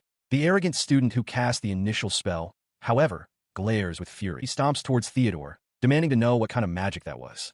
Theodore calmly identifies it as anti-fire magic and turns the question back on him, asking why he did such a foolish thing. The student's anger boils over. He yells, questioning if Theodore is stupid and didn't understand his warning. He threatens that, depending on the answer, Theodore could get hurt for getting in his way. Unfazed, Theodore recalls the rumors he's heard. He now understands who he's dealing with, Cardiff's wild dog. He asks if his classmate truly believes that magical talent makes one superior, pointing to the downtrodden professor as an example of such flawed thinking. The student scoffs, retorting that he doesn't know how well Theodore can control his own magic. The arrogant student clenches his fist, sneering to himself. He reflects that he has come this far by oppressing others, having been raised as the very embodiment of power. Theodore, however, sees the situation as simple. He feels a bit of pity for his opponent. If the boy only obeys power, then Theodore must simply show him the difference in their strength. A confident smile forms on his face as he manipulates a small vortex of energy. He proposes a bet, offering to teach his classmate a lesson. He challenges him to a duel. If the student loses, he must study without complaint. If he wins, the terms are open. The student is taken aback by the sudden challenge. Nearby, the professor and other onlookers murmur in astonishment, unable to believe that someone so young can wield such powerful and advanced magic. In response to the challenge, Theodore proposed the terms for their duel. He suggested they both use mainly chantless, low-level magic, explaining that if he were to use his high-powered fire magic, it would be difficult to avoid killing Target, which the bet forbade. Target accepted with a sneer. Theodore then laid out the conditions for victory. The duel would end if one of them surrendered, was knocked unconscious, or ran away. He also declared he would not use his magic circle for this fight. Just then, Grace and a tall, blonde maid arrived. Grace called out to Theodore in concern, but he reassured her it was just a duel and told them both to be careful of stray magic. The other maid smiled confidently, telling Grace to leave it to her and that she would help if anyone got hurt. With the terms agreed upon, the two combatants took their positions on the field. Theodore faced his opponent with a calm, knowing smile. They charged at each other simultaneously. As he ran, Theodore was reminded of player versus player battles from the early days of game he once knew called BFO. Target noticed his opponent hadn't drawn a wand and sneered. He questioned if Theodore was looking down on him, then told him to simply mind himself. As Target began to cast, Theodore calmly assessed his skill. He recognized the technique as Magic Slave and noted that his opponent was quite good. His opponent unleashed a spell, shouting Air Bullet, A projectile of compressed air shot forward, but Theodore dodged. A second bullet followed, exploding against the ground where he had just been. Target stared in disbelief. As another air bullet flew past, Theodore revealed his secret. He could see where Target was targeting next simply by watching the shift in his gaze. His opponent was stunned into silence. The duel pressed on, with Theodore effortlessly weaving between the barrage of air bullets, leaving a frustrated Target to fire wildly into the empty spaces he left behind. He watched, stunned into inaction, as his opponent's hands began to glow with gathering magic. The young mage then unleashed 2 spells at once, a piercing air bullet and a disorienting cracker bomb. The simultaneous casting caught Target completely by surprise. He cried out in disbelief, questioning the double spell just as the blast engulfed him. Through the smoke and confusion, Theodore closed the distance in an instant, his expression calm and focused as Target reeled from the impact. He swiftly moved behind his dazed opponent, securing him in a firm hold. With a quiet command for him to go to sleep, Theodore applied pressure, and Target collapsed, unconscious. As Theodore stood over his defeated foe, a voice called out, remarking on how impressive the display was. A young man in a white coat approached him, and Theodore offered a simple word of thanks. The newcomer apologized for his rudeness and introduced himself as Alfred. The name struck Theodore with sudden clarity. He wasn't just Alfred. He was Alfred Bredovelt, the magic engineer. A sudden realization washed over him. This was the 4th Prince, Albert, a key figure from the world he knew, who had been an NPC in the game BFO. He mused internally that the prince was already quite devoted to using his Alfred persona at this point in time. His mind raced with knowledge from the future. He recalled that Prince Albert's political standing in the royal palace was weak, which was why he focused on building relationships with the Adventurers Guild so early. Theodore also remembered that the prince was close to his childhood friend, Ovilia, whom he would eventually marry, but noted that they weren't currently together. He extended a hand, explaining that for this reason, he feels it's safe to consider the man a friend. He formally introduces himself as Theodore Gardner. The man, Alfred, accepts the handshake, stating that it is nice to meet him. Their introduction is now complete. Meanwhile, the defeated Target sits on the ground nearby, staring up at Theodore in disbelief. He internally questions how he could have possibly lost to this boy. He speaks aloud, conceding that Theodore is stronger. Having lost, and with no intention of acting against the victor, Target asks if Theodore plans to fulfill his part of their bargain. In response to Target's surprise, Theodore affirms his position. He states that he has never considered livelihood magic, noble lessons, lectures, or magic training to be useless, and urges Target to proceed as they agree. He continues, observing that Target seems honest at heart, merely a product of a poor environment. Theodore suggests that by learning many different things, Target could achieve just as much. Target processes this, asking if that includes learning livelihood magic despite Theodore's obvious skill.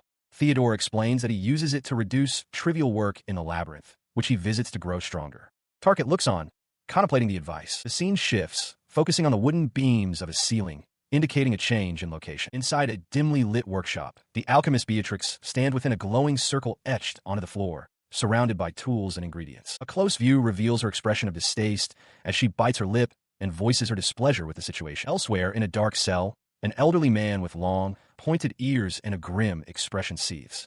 He wonders aloud who could have possibly thwarted his plans, and how. The manticore he had supplied to erase all evidence has been defeated, leaving his operation exposed. He rattles the chains binding him within the prison. Just when he wanted to take action, his situation worsened. He reveals that another of his assets, a creature called Snakebite, was captured alive and is now being held by the guild. The man acknowledges that he is in a serious predicament, admitting he was too naive. However, he finds a sliver of hope in the fact that his enemies are not conducting any mop-up operations, suggesting he may not need to give up just yet. The scene shifts back to the alchemist, Beatrix, who paces in her workshop, clearly agitated. She sighs in frustration, complaining about the humans, a barrier, and something called turmoils, declaring them all to be a tremendous pain. She stands before a grand window, looking out over a sprawling, dark city under the full moon. Her annoyance transforms into resolve. She remarks that this solitary work is better than dealing with scum. With a determined glint in her eyes, she vows to show them what she can do and force them to recognize her. Theodore reflects on the immediate aftermath of his confrontation. Following their magic duel, Target was escorted away to face the principal. While Target's fate was being decided, Theodore was led to a separate room to await further notice, where he found himself in the company of Ashley, her companion, and a subdued Target. He questioned if it was truly all right for Ashley to stay with him, given the circumstances. She reassured him that she had already received permission, explaining that the issue was ultimately between him and Target. Seeing that they had some free time on their hands, Ashley suggested they finish the circulation tempering, apologizing for having gone too far early. To pass the time, she asked to hear about his recent venture into the labyrinth. Theodore explained that they had only reached the 12th floor, so it was still relatively shallow and they hadn't had any major adventures. He added that they also didn't encounter any guardians, which he described as boss-level monsters that typically loiter somewhere below the 20th floor. He concluded that if they had ventured just a bit deeper, they would have found themselves in serious trouble. Ashley listened intently, a small smile on her face as she worked. Their conversation was interrupted by the arrival of Rosetta Attenborough. She greeted them and, seeing Ashley present, confirmed that she was there as a witness. Rosetta addressed Theodore directly, stating she had come to inform him of Tarket's fate. She revealed the first piece of news.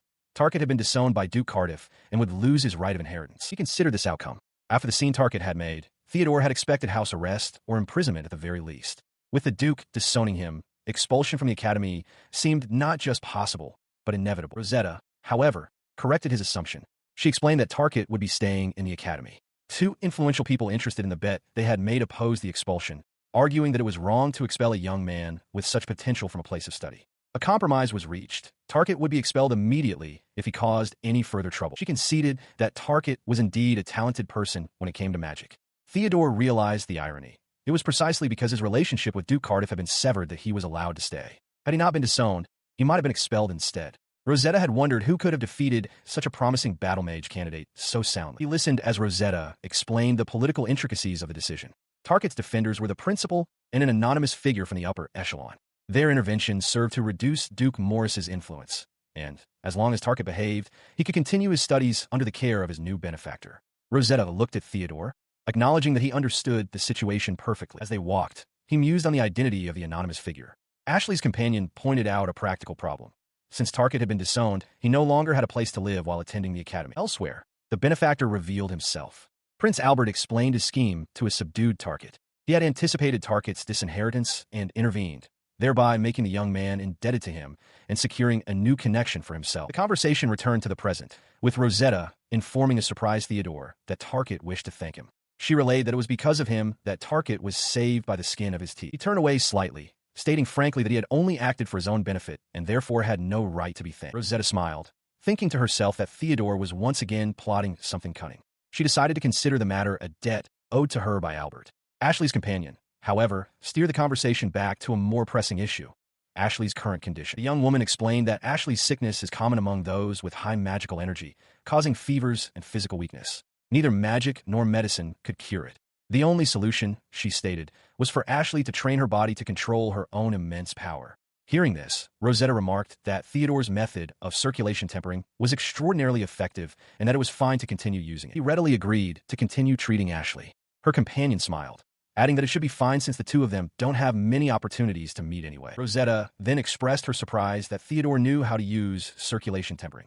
She confessed that she had researched it herself, hoping to learn, but found very little information. Ultimately, she had given up, knowing she was not compatible with the technique. She clarified that her concern wasn't about a meeting with Ashley, but rather her own dislike of meeting a certain person. A brief, sharp memory of someone pleading, "Please, my lord, you can't do that," flashed by. Changing the subject, Theodore asked if there was anything else, and Rosetta requested he stay a little longer. Inside the room, Rosetta Attenborough appears flustered, touching her forehead as she addresses the others. She dismisses their questions, insisting it's only natural for her to show her face when her foolish son causes so much trouble. She clarifies that the boy, Theodore, had nothing to do with it and was simply present at the time. The conversation is abruptly cut short as a large, imposing man strides into the room, announcing his arrival. His gaze lands directly on Theodore, and with a sneer, he identifies him as the one who stopped Tarket. He looms over them, a condescending smile on his face. He declares that he is merely there to offer his thanks and demands they get out of his way. Rosetta, recognizing him, murmurs his name with concern, Lord Cardiff. Sensing the tension, Theodore steps forward, reassuring Rosetta. He states that since Lord Cardiff seems to have business with him, he will be the one to listen. The two stand face to face. The nobleman introduces himself as Morris Torm Cardiff, the head of House Cardiff. In response, the boy states his own name, Theodore Gardner. He listens as Morris remarks that he heard Theodore took good care of Tarket, noting how amazing it is for someone his age. Internally, Theodore finds the man's intentions transparently hostile, realizing Morris is displeased that no one was injured due to a pre-duel agreement. The man leans closer, his voice laced with insinuation. He states that he heard Duke Gardner has only 2 legitimate children, then pointedly asks Theodore which one he is. He calmly replies, "I am neither."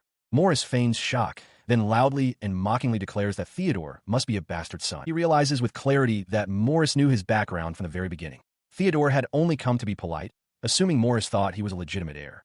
He now understands the man's goal, to make him feel inferior by flaunting this knowledge. Morris leans in even closer, his expression a mask of contemptuous curiosity. He presses his attack, asking about Theodore's mother. She wasn't of noble birth, was she? The insult did not go unanswered. Grace, her face flushed with anger, shouted at Duke Morris, questioning how he dared to speak of Lisa-sama in such a way. Beside her, Rosetta's expression hardened into a cold glare. The Duke paid them no mind, his arms spread wide in a grandiose gesture. He reminisced about an event 8 years prior, boasting that it was thanks to him that Theodore's mother was saved. He painted a grim picture of his own territory at the time, with hundreds of lowly people dying on the roadside like dogs. His callous words, lowly people dying like dogs, echoed in Theodore's mind. A cold fury washed over him. He questioned what right this man, who had stayed in the capital fattening himself like a pig, had to speak of his mother's life and death. The thought solidified into a singular, chilling intent. He would kill him. His murderous thoughts were shattered by a new voice. A young noblewoman, Ashley Lodia Shern, appeared as if from nowhere, her presence commanding the room. She floated just above the floor, looking down at Theodore and demanding to know what exactly he knew about her. She then whirled on Morris Cardiff, her anger palpable. She declared that he knew nothing, countering his insults by stating that it was thanks to Lisa-sama that so many people had survived. Her voice trembled with emotion as she clenched her fist. And that wasn't all, she added. Lisa had also taken revenge for her father and mother. She stood defiantly before Theodore, her words a sharp rebuke. How dare he insult her name? She demanded, telling him he should know some shame. At her words, a realization struck Theodore. He finally understood.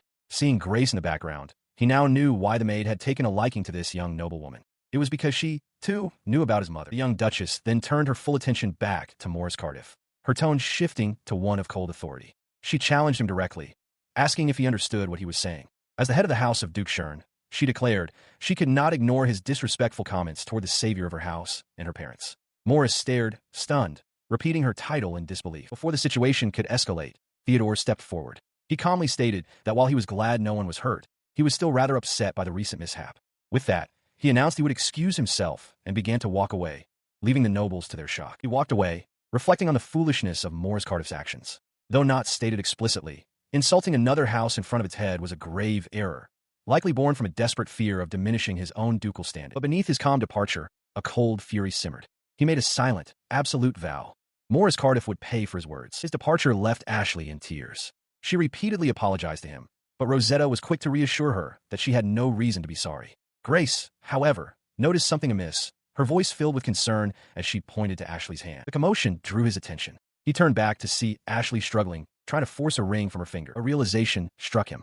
Had he not been present, Ashley, the one person in the room with the least direct connection to his mother, would have been the first to defend her honor. There was no doubt in his mind that she would have taken some drastic action. He finally understood. He voiced his realization that someone outside of his mother's own family held her in such high esteem, honoring the sacrifice she made with her life. He mused that perhaps it was Ashley's quiet nature that made her feelings so profound. Her face flushed with emotion as she thanked him. In response, Theodore offered a simple, sincere apology of his own. He then offered her a handkerchief, which she gratefully accepted to dry her tears. A gentle smile formed on his face as he watched her. Looking at the three of them, he made another promise. He would not take any action against Morris that might bring harm to them. Their safety was now his concern. In the drawing room, Rosetta explains to a stunned Ashley that there's a good chance Duke Morris now sees her as an enemy. Theodore elaborates, suggesting Morris believes his anger stems from Ashley's relationship with him. This, he concludes, means that someone from the Duke's side will probably begin harassing her. He continues, reminding them that despite his boorish demeanor, Morris is still a Duke with powerful connections in the upper echelons of society. His expression hardens as he warns that people close to the Duke, or those who owe him favors, might be compelled to try and harm them. Ashley looks downcast, believing she has caused trouble for Theodore because of her actions.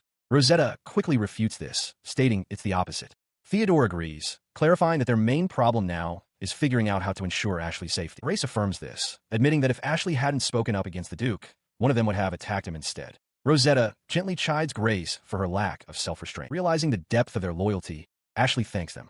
Grace smiles, explaining that it's only natural for them to offer their full support, and more than that, they hope she will allow them to help. Theodore's focus shifts to strategy. He murmurs that the immediate problem is figuring out how to protect Ashley, at least until the Duke ceases his harassment. He considers asking the fourth prince, Albert, for aid. Since the prince is currently sheltering target of House Morris, Theodore is sure he would provide them with cover. But he quickly dismisses the thought. Prince Albert's influence is limited, and a powerful Duke would never back down simply because the prince intervened on their behalf. He turns back to Grace and Rosetta, voicing his conclusion. For now, staying in the boarding house, where people can come and go freely, is a bad idea. The conversation about Ashley's safety continues. Rosetta suggests to a concerned Ashley that it might be better if she finds another place to stay, perhaps even returning to her home in Shern. She adds with an apologetic look that they are, after all, the ones who dragged Ashley into this mess, and that other alternatives exist. Ashley, however, has already made up her mind, stating that she would rather look for a house or an inn, though she trails off before finishing her thought. Rosetta seems to have anticipated this response, remarking that she knew it would come to this. She warns Ashley that even after they clean up the current mess, more trouble is sure to follow her. Resigned but prepared, Rosetta mentions that there is another choice. She begins to lay out the political situation, explaining that Ashley will now attract the attention of those who oppose Duke Morris. This anti-Morris faction, she predicts, will definitely try to pull Ashley to their cause. Theodore and Grace listen intently from the side. Rosetta continues, stressing that this is a problem Ashley cannot ignore. The faction will do anything to secure her allegiance. She then highlights the key factors. Ashley is not only the current head of the House of Shern and a healing genius, but she also has no fiancé, making her a highly desirable political asset. To solve this, Rosetta concludes, Ashley must decide on a partner. Having laid the situation bare, she turns to Ashley and asks directly how she intends to handle this complex matter. The focus shifts to Theodore, who looks at Grace with a knowing, almost sly expression. He asks for her thoughts on the problem, implying he has already formulated a plan of his own. His internal thoughts confirm his foresight. He knew the conversation would inevitably lead to this very point. He considers his options. He is actually thinking of putting Ashley in Rosetta's home. However, he realizes that if Ashley were to stay in his own home, it would be the same as declaring to everyone around them that they're getting closer for the sake of their future. Sitting alone, Theodore weighs the consequences. If Ashley stays with Rosetta, they can only protect her safety, and they would still need to resolve the marriage proposal issue. He realizes, however, that his other suggestion is a solution that could solve all of these problems at once, though he seems to be contemplating the gravity of such a move. As the conversation about their future unfolds, Ashley expresses her unease, wondering aloud if they're getting too far ahead of themselves. Rosetta simply replies with a thoughtful, "Oh my." Rosetta leans in closer to Ashley, reminding her that as the head of a ducal house without a fiancé, this discussion isn't premature at all. She points out that marriage proposals are undoubtedly on their way, causing Ashley to blush and stammer. She then shifts her focus, noting that the situation is the same for Theodore. She speculates that his father, Henry, might even be considering a future union between him and Grace. She continues, addressing Theodore directly, stating that with his level of magical skill, it's a certainty he won't end up with only one partner. She acknowledges her own bluntness, but feels it's understandable given the circumstances. His mind races with the implications. He realizes that Morris Cardiff, who is ignorant of the true situation, must already be assuming a relationship exists between him and Ashley. In fact, Morris's faction has likely already started to make their move. This realization solidifies his concern. They cannot afford to waste time. Any public association will cause others, especially Morris, to make the same incorrect assumption. Seeing the gravity of the moment, Rosetta offers her home as a place where they can all stay and discuss things properly. She adds that it would also give her more time to teach Ashley healing magic, but stresses that their personal feelings are what matter most. She pauses, a knowing glint in her eye, and adds a single, leading word, but she finishes her thought, advising them that it is better to be open about their feelings than to leave things unsaid, as they might be separated no matter what happens. Grace quietly agrees, suggesting that this very possibility makes honesty even more crucial. Ashley listens intently, a blush rising on her cheeks. Having delivered her advice, Rosetta turns to leave, announcing that she will bring some tea. She exits the room, leaving Theodore and Ashley sitting in a heavy silence, with Grace standing watchfully nearby. The unspoken words hang in the air between them. Left alone in the quiet room, he watched as Ashley began to speak. She explained that, to be honest, when she decided to study abroad, her grandfather had told her something important, to consider marrying Theodore. He listened, a troubled expression crossing his face as he immediately suspected it was some sort of scheme by Beline. He acknowledged the great expectations placed upon him, but confessed that even now, he had no wish to pursue that path. Ashley calmly replied that this was precisely why she wanted to first understand each other's feelings as friends, and then slowly move forward from there. As she spoke, a deeper thought surfaced. If she truly looked up to her mother as the ideal for a noble's life, then the road ahead of her was destined to be a thorny one. Her mind drifted to a memory of her mother, standing alone amidst a vast, desolate snowfield. The memory sharpened, recalling the events of 8 years prior. After a battle with a demon in the dead of winter, her mother was afflicted with a curse and became an object of scorn for the very people she had protected. Of all the people she had helped, not a single one extended a hand to her. She was left to face her final moments utterly alone. The image of those adults turning their backs and walking away into the snowy night was seared into her memory. As a child, she had watched them go, vowing to never forget. Returning to the present, Ashley's voice was steady. She explained that her mother's actions back then felt special to her. No matter what kind of future she chose, her respect for her mother would never change. Her hand tightened into a fist. It was for that very reason, she declared with conviction, that she wanted to protect her own future. He looked at her, his expression serious. He stated that what he was about to say might be born from his own desire, but he asked for the honor of being involved in her life. He then added a condition. If he failed to accomplish anything, she should not hesitate to break the engagement, as he would be perfectly fine with that. He listened as Ashley began to explain her own circumstances.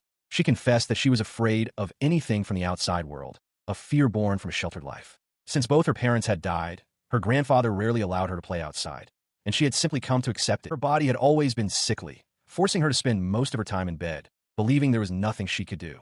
She had a brother, and thought things would be fine, but then he died suddenly. In the aftermath, she was told she was to become the Lord of Shern, a title she felt completely unprepared for. It was around that same time, she continued, that she learned someone had taken vengeance for her mother and father. She looked at Theodore directly, asking, "And that is my mother, right?" She recalled hearing many stories about a woman named Lisa, stories that made her sound like a hero from a fairy tale. Ashley had looked up to her immensely. Though her own body wasn't healthy, she was able to stand and face what was in front of her because she longed to be someone like Lisa. All the while, her grandfather did his best, waiting for the day she could finally stand on her own 2 feet. Upon hearing of Oslo's misconduct, Ashley was told the one who resolved the issue was from Duke Gardner's house, and she immediately assumed it must be Lisa's son. When Theodore not only dealt with the problem, but also mended her body, it felt like a continuation of the fairy tale she loved so dearly. The feeling was strange, yet it brought her immense happiness, prompting her to immediately step out from her home. Her body felt so light, as if she could do anything, and that was why she didn't want to be separated from him.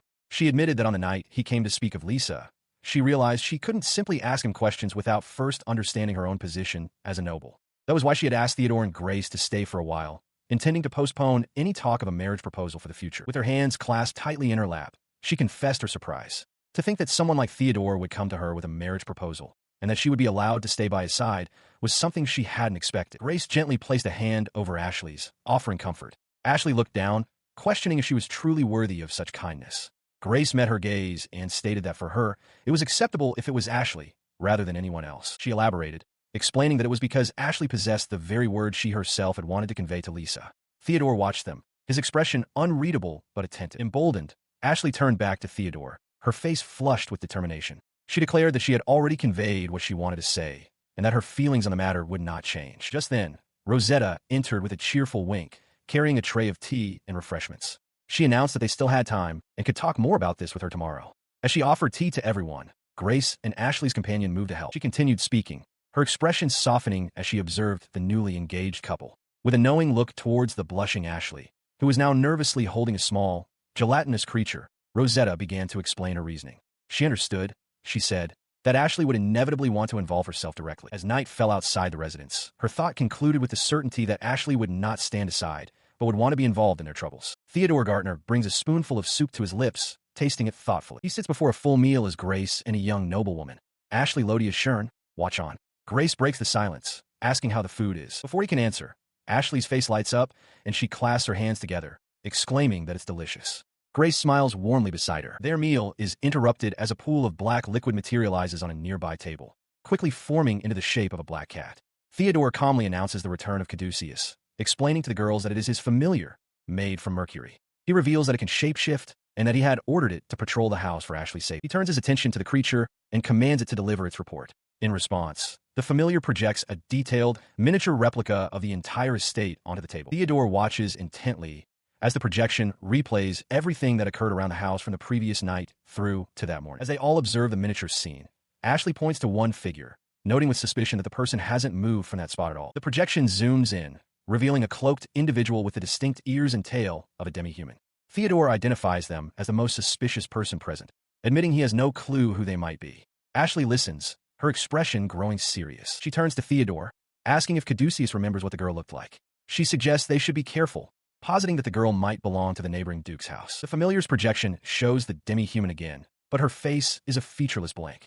Theodore confirms this detail and instructs Caduceus to inform him if it sees anyone resembling the demi-human girl. Elsewhere, the girl herself stands alert, her expression sharp and determined. Theodore considers the threat posed by the mysterious observer, resolving to strike first before she can attack. Ashley, however, is focused on her day, cheerfully asking about his plans. She announces that she has a reinforcement and magical defense lesson scheduled with Rosetta Sensei. He realizes Rosetta is teaching Ashley more than just healing magic.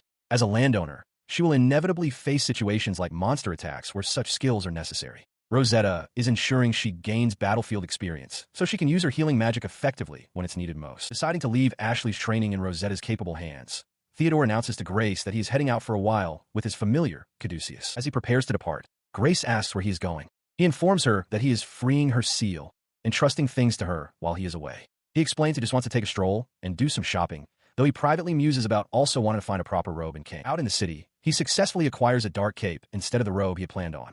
Finding it suitable for his purposes, he forms a plan with a determined smirk.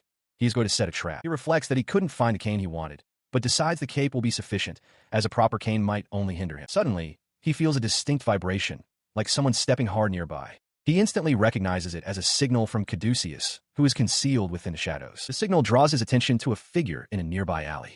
His eyes narrow as he confirms his suspicion. It is the hooded, demi-human girl. She seems to sense his gaze, glancing back over her shoulder. Realizing she's been discovered, the girl immediately breaks into a run, fleeing down the narrow stone street. From a rooftop, Theodore watches her escape. With the city sprawling before him, he declares that the roles have been reversed. Now, it is his turn to be the pursuer. He pursued her down the narrow alleyway, calling out for her to wait. As she fled, he tried to calm her, insisting that she had no reason to distrust him, but she did not slow down. Suddenly, she spun around and launched herself towards him, taking him by surprise. But the attack never landed. Theodore stood over her, his disguise cast aside. He remarked that he had expected someone to come for him, just not so soon, and pointed his staff at her, directly accusing her of being an agent from Duke Cardiff's house. The girl, now on the ground, desperately pleaded for him to listen. Her panic denial only seemed to confirm his suspicions. He declared that he wasn't wrong and accused her of having snuck into his mansion. From the ground, she cried out again, insisting she was not from the Duke. She sprang to her feet, lunging at him once more, but he easily parried her with his staff. She clarified that while she had no business with the Cardiff house, she also had no intention of harming him. Pulling back her hood to reveal her face and demi-human features, she earnestly pleaded for him to listen to her. Theodore paused, considering her words. He reasoned that if she truly wasn't there to spy, it couldn't hurt to hear her story. Still, he remained wary. The fact that she knew of Duke Cardiff meant he couldn't lower his guard completely. He told her he would believe her story, but only if she could convince him of her true objective. He then asked her directly why she was investigating his house. The girl introduced herself as Sierra, explaining that she was searching for a lost friend. She explains that she hid behind his house because she knew he was an enemy of Duke Cardiff. Having heard that he'd arrested the Snakebite group, she reasoned that staying near him might draw out the Duke soldiers. Theodore is taken aback by her logic. She elaborates, revealing that her friend was seen talking with members of Snakebite. Furthermore, she knows that someone from Duke Cardiff's estate regularly visits the same building frequented by the criminal group. Theodore processes this, understanding her implication. Duke Cardiff likely used Snakebite to abduct her friend. This aligns with his own thoughts, though he admits to himself that he's missing information. He asks if she reported this to the Adventurers Guild.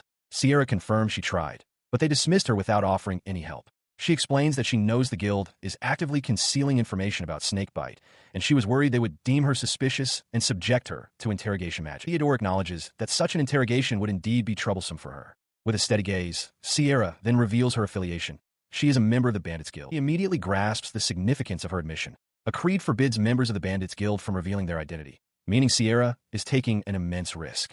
He then asks about her friend.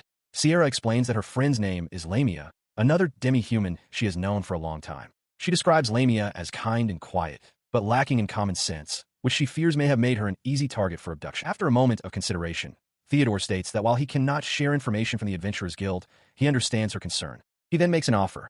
If she'd like, he will help her find her friend. He suggests they start by investigating suspicious locations together, leaving Sierra momentarily stunned. She quickly recovers and leads the way, pointing down a narrow street towards a specific building. There, she says, as they observe their target from a distance, Theodore takes in the sight of the building. Sierra confirms it's the correct location, but points out the difficulty of entry due to the guard station at the gate. He muses that simply observing the guards might provide enough evidence to connect the operation to Duke Cardiff.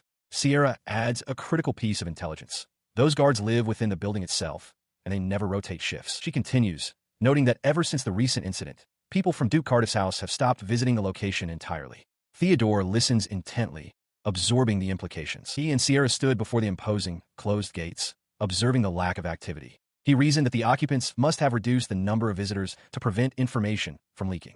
This level of isolation meant that whatever they were doing inside was certainly not good. His companion agreed, confirming that the situation was definitely suspicious. As Theodore's expression hardened with resolve, a dark, fluid mass began to seep from his shadow on the cobblestones. The shadowy entity, Caduceus, shot forward, streaking along the base of the high stone wall like a living shadow. Through this creature, he initiated a shared vision. He decided to use Caduceus to investigate the building's interior before the guild could begin a large-scale operation. His own face partially merging with the mercury-like familiar. Sierra, startled by the display, asked what he was doing. Theodore explained his plan without breaking his concentration. If her predictions were correct and there were kidnapped victims inside, he would make Caduceus go wild within the building and save them. He elaborated that he would prioritize rescuing the hostages over gathering evidence, certain that the guild would approve. Turning his attention to her, he asked if she could provide any distinguishing features of her friend. Sierra began her description, stating that her friend has long purple hair. She expressed hope that she might find her somewhere inside. As she spoke, the vision from Caduceus briefly showed a man with a dark beard and long hair. She continued, adding that her friend wears her hair in a long braid.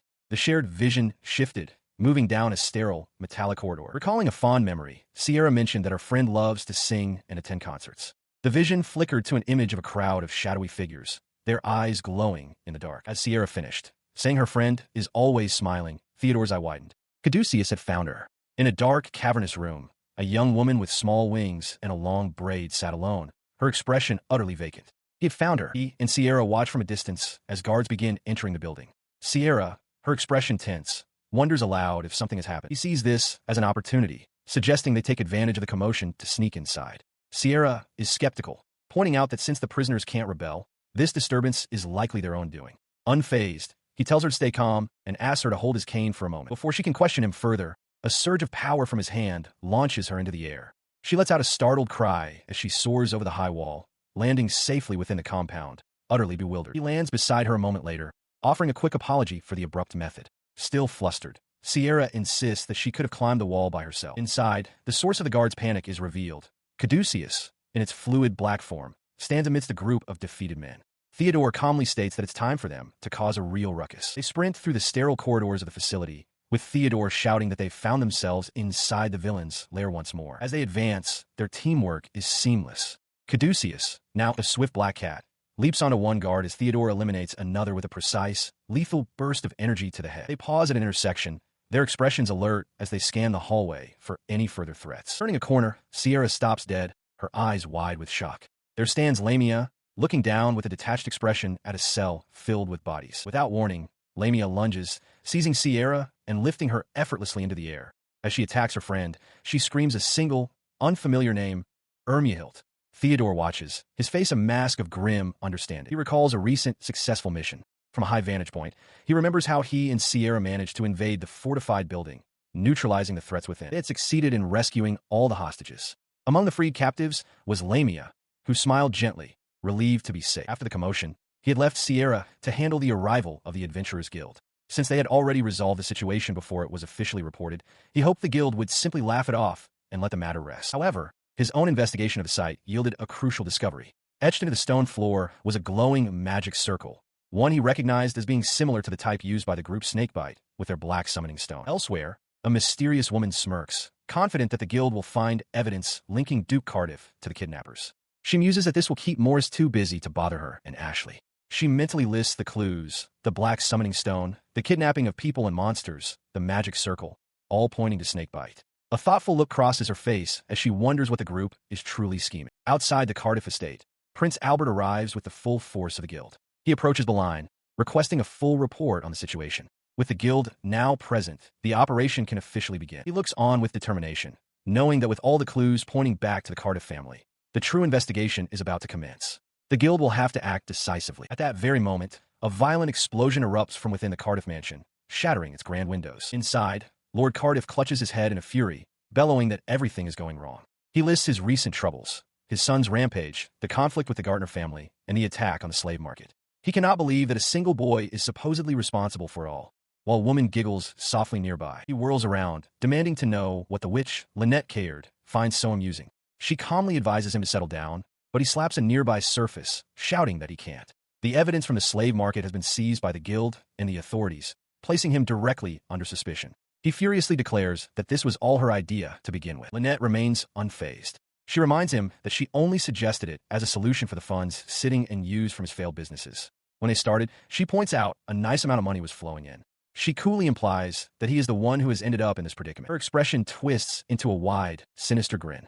In her mind, she observes with satisfaction, the pig is afraid. Her thoughts reveal her true motivations. The illegal sale of adventurers and female monsters captured in the labyrinth was an ideal symbiosis, a perfect way to fund and advance her research. Everything she does is in service of her ultimate goal, to reach the Moonlight Temple on the lowest floor of the Boundary City Labyrinth, a purpose that serves neither humans nor the Count. She concludes that her relationship with the Cardiff family cannot continue. Her research on the Transworld Stone can only be conducted in term wheels, and continuing with the compromised Cardiffs has become too difficult. Just then, the doors are thrown open. A guard captain with a prominent mustache leads a squad of soldiers into the room. He addresses Lord Cardiff directly, informing him that he is once again accused of kidnapping and murder and must come with him quietly. In response, Lord Cardiff can only roar in defiance. He trembles with fury, refusing to accept his fate. As the guard captain calmly suggests he come along to clear his name, Lord Cardiff roars that they are ingrates, questioning how they dare accuse the head of the prestigious Cardiff family. From a balcony above, Lynette Caird watches, concluding that it's over. She resolves to leave town before the situation escalates, even if it means abandoning her research. In a fit of rage, he bellows for them to shut up and unleashes a spell, sending a volley of magical icicle lances hurtling toward the guards. The unexpected magical assault sends the guards reeling.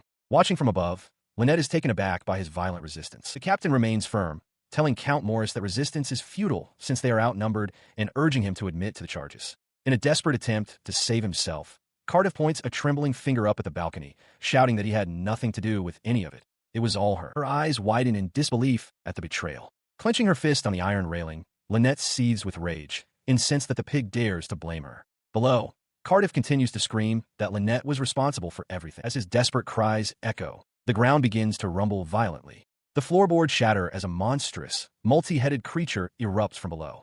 The guards cry out in terror, identifying the beast as an undead hydra. He turns his gaze back to the balcony, a manic laugh escaping his lips. Pointing up at Lynette, who now floats in the air, he accuses her of orchestrating the chaos. He gloats, revealing he knew this creature was hidden underground and that he can use this distraction to escape.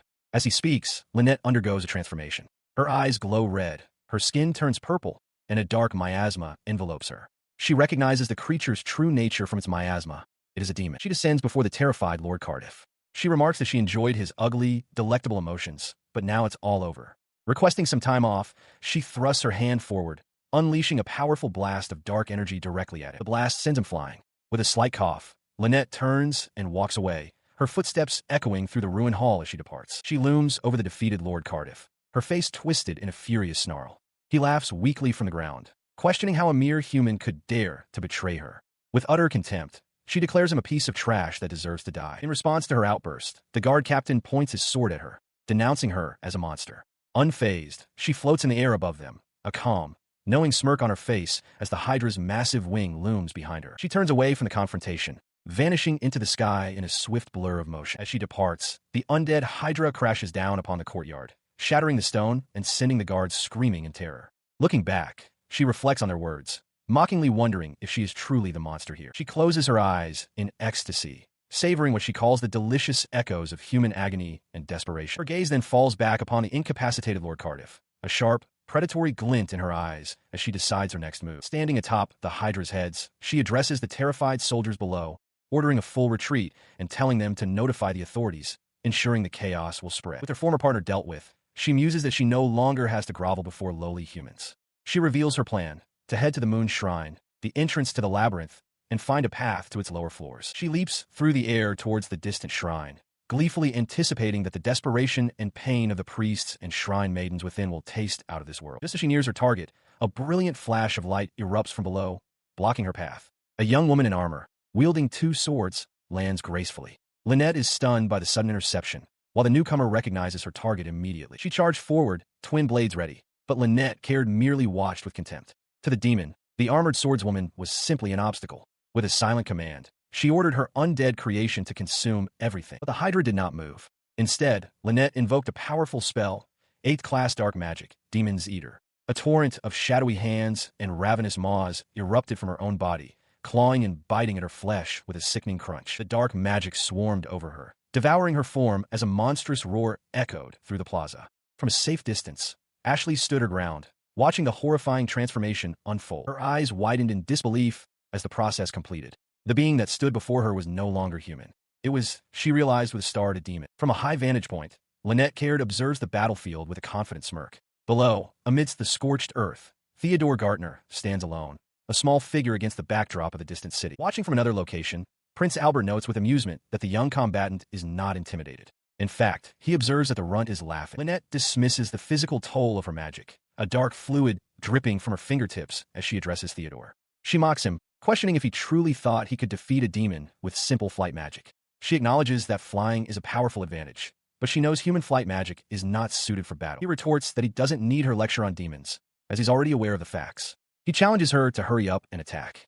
His defiance enrages her. Calling him a rude brat, she threatens to tear out his guts alive. In response, Theodore charges forward, sword held ready, shouting that he'll shove her threats right back down her throat. As he rushes in, Lynette stands her ground, confident that he won't even attempt to dodge. A massive explosion of dark energy erupts directly in his path. The blast hits nothing but air. Lynette looks up, startled, declaring that such magic won't work on her.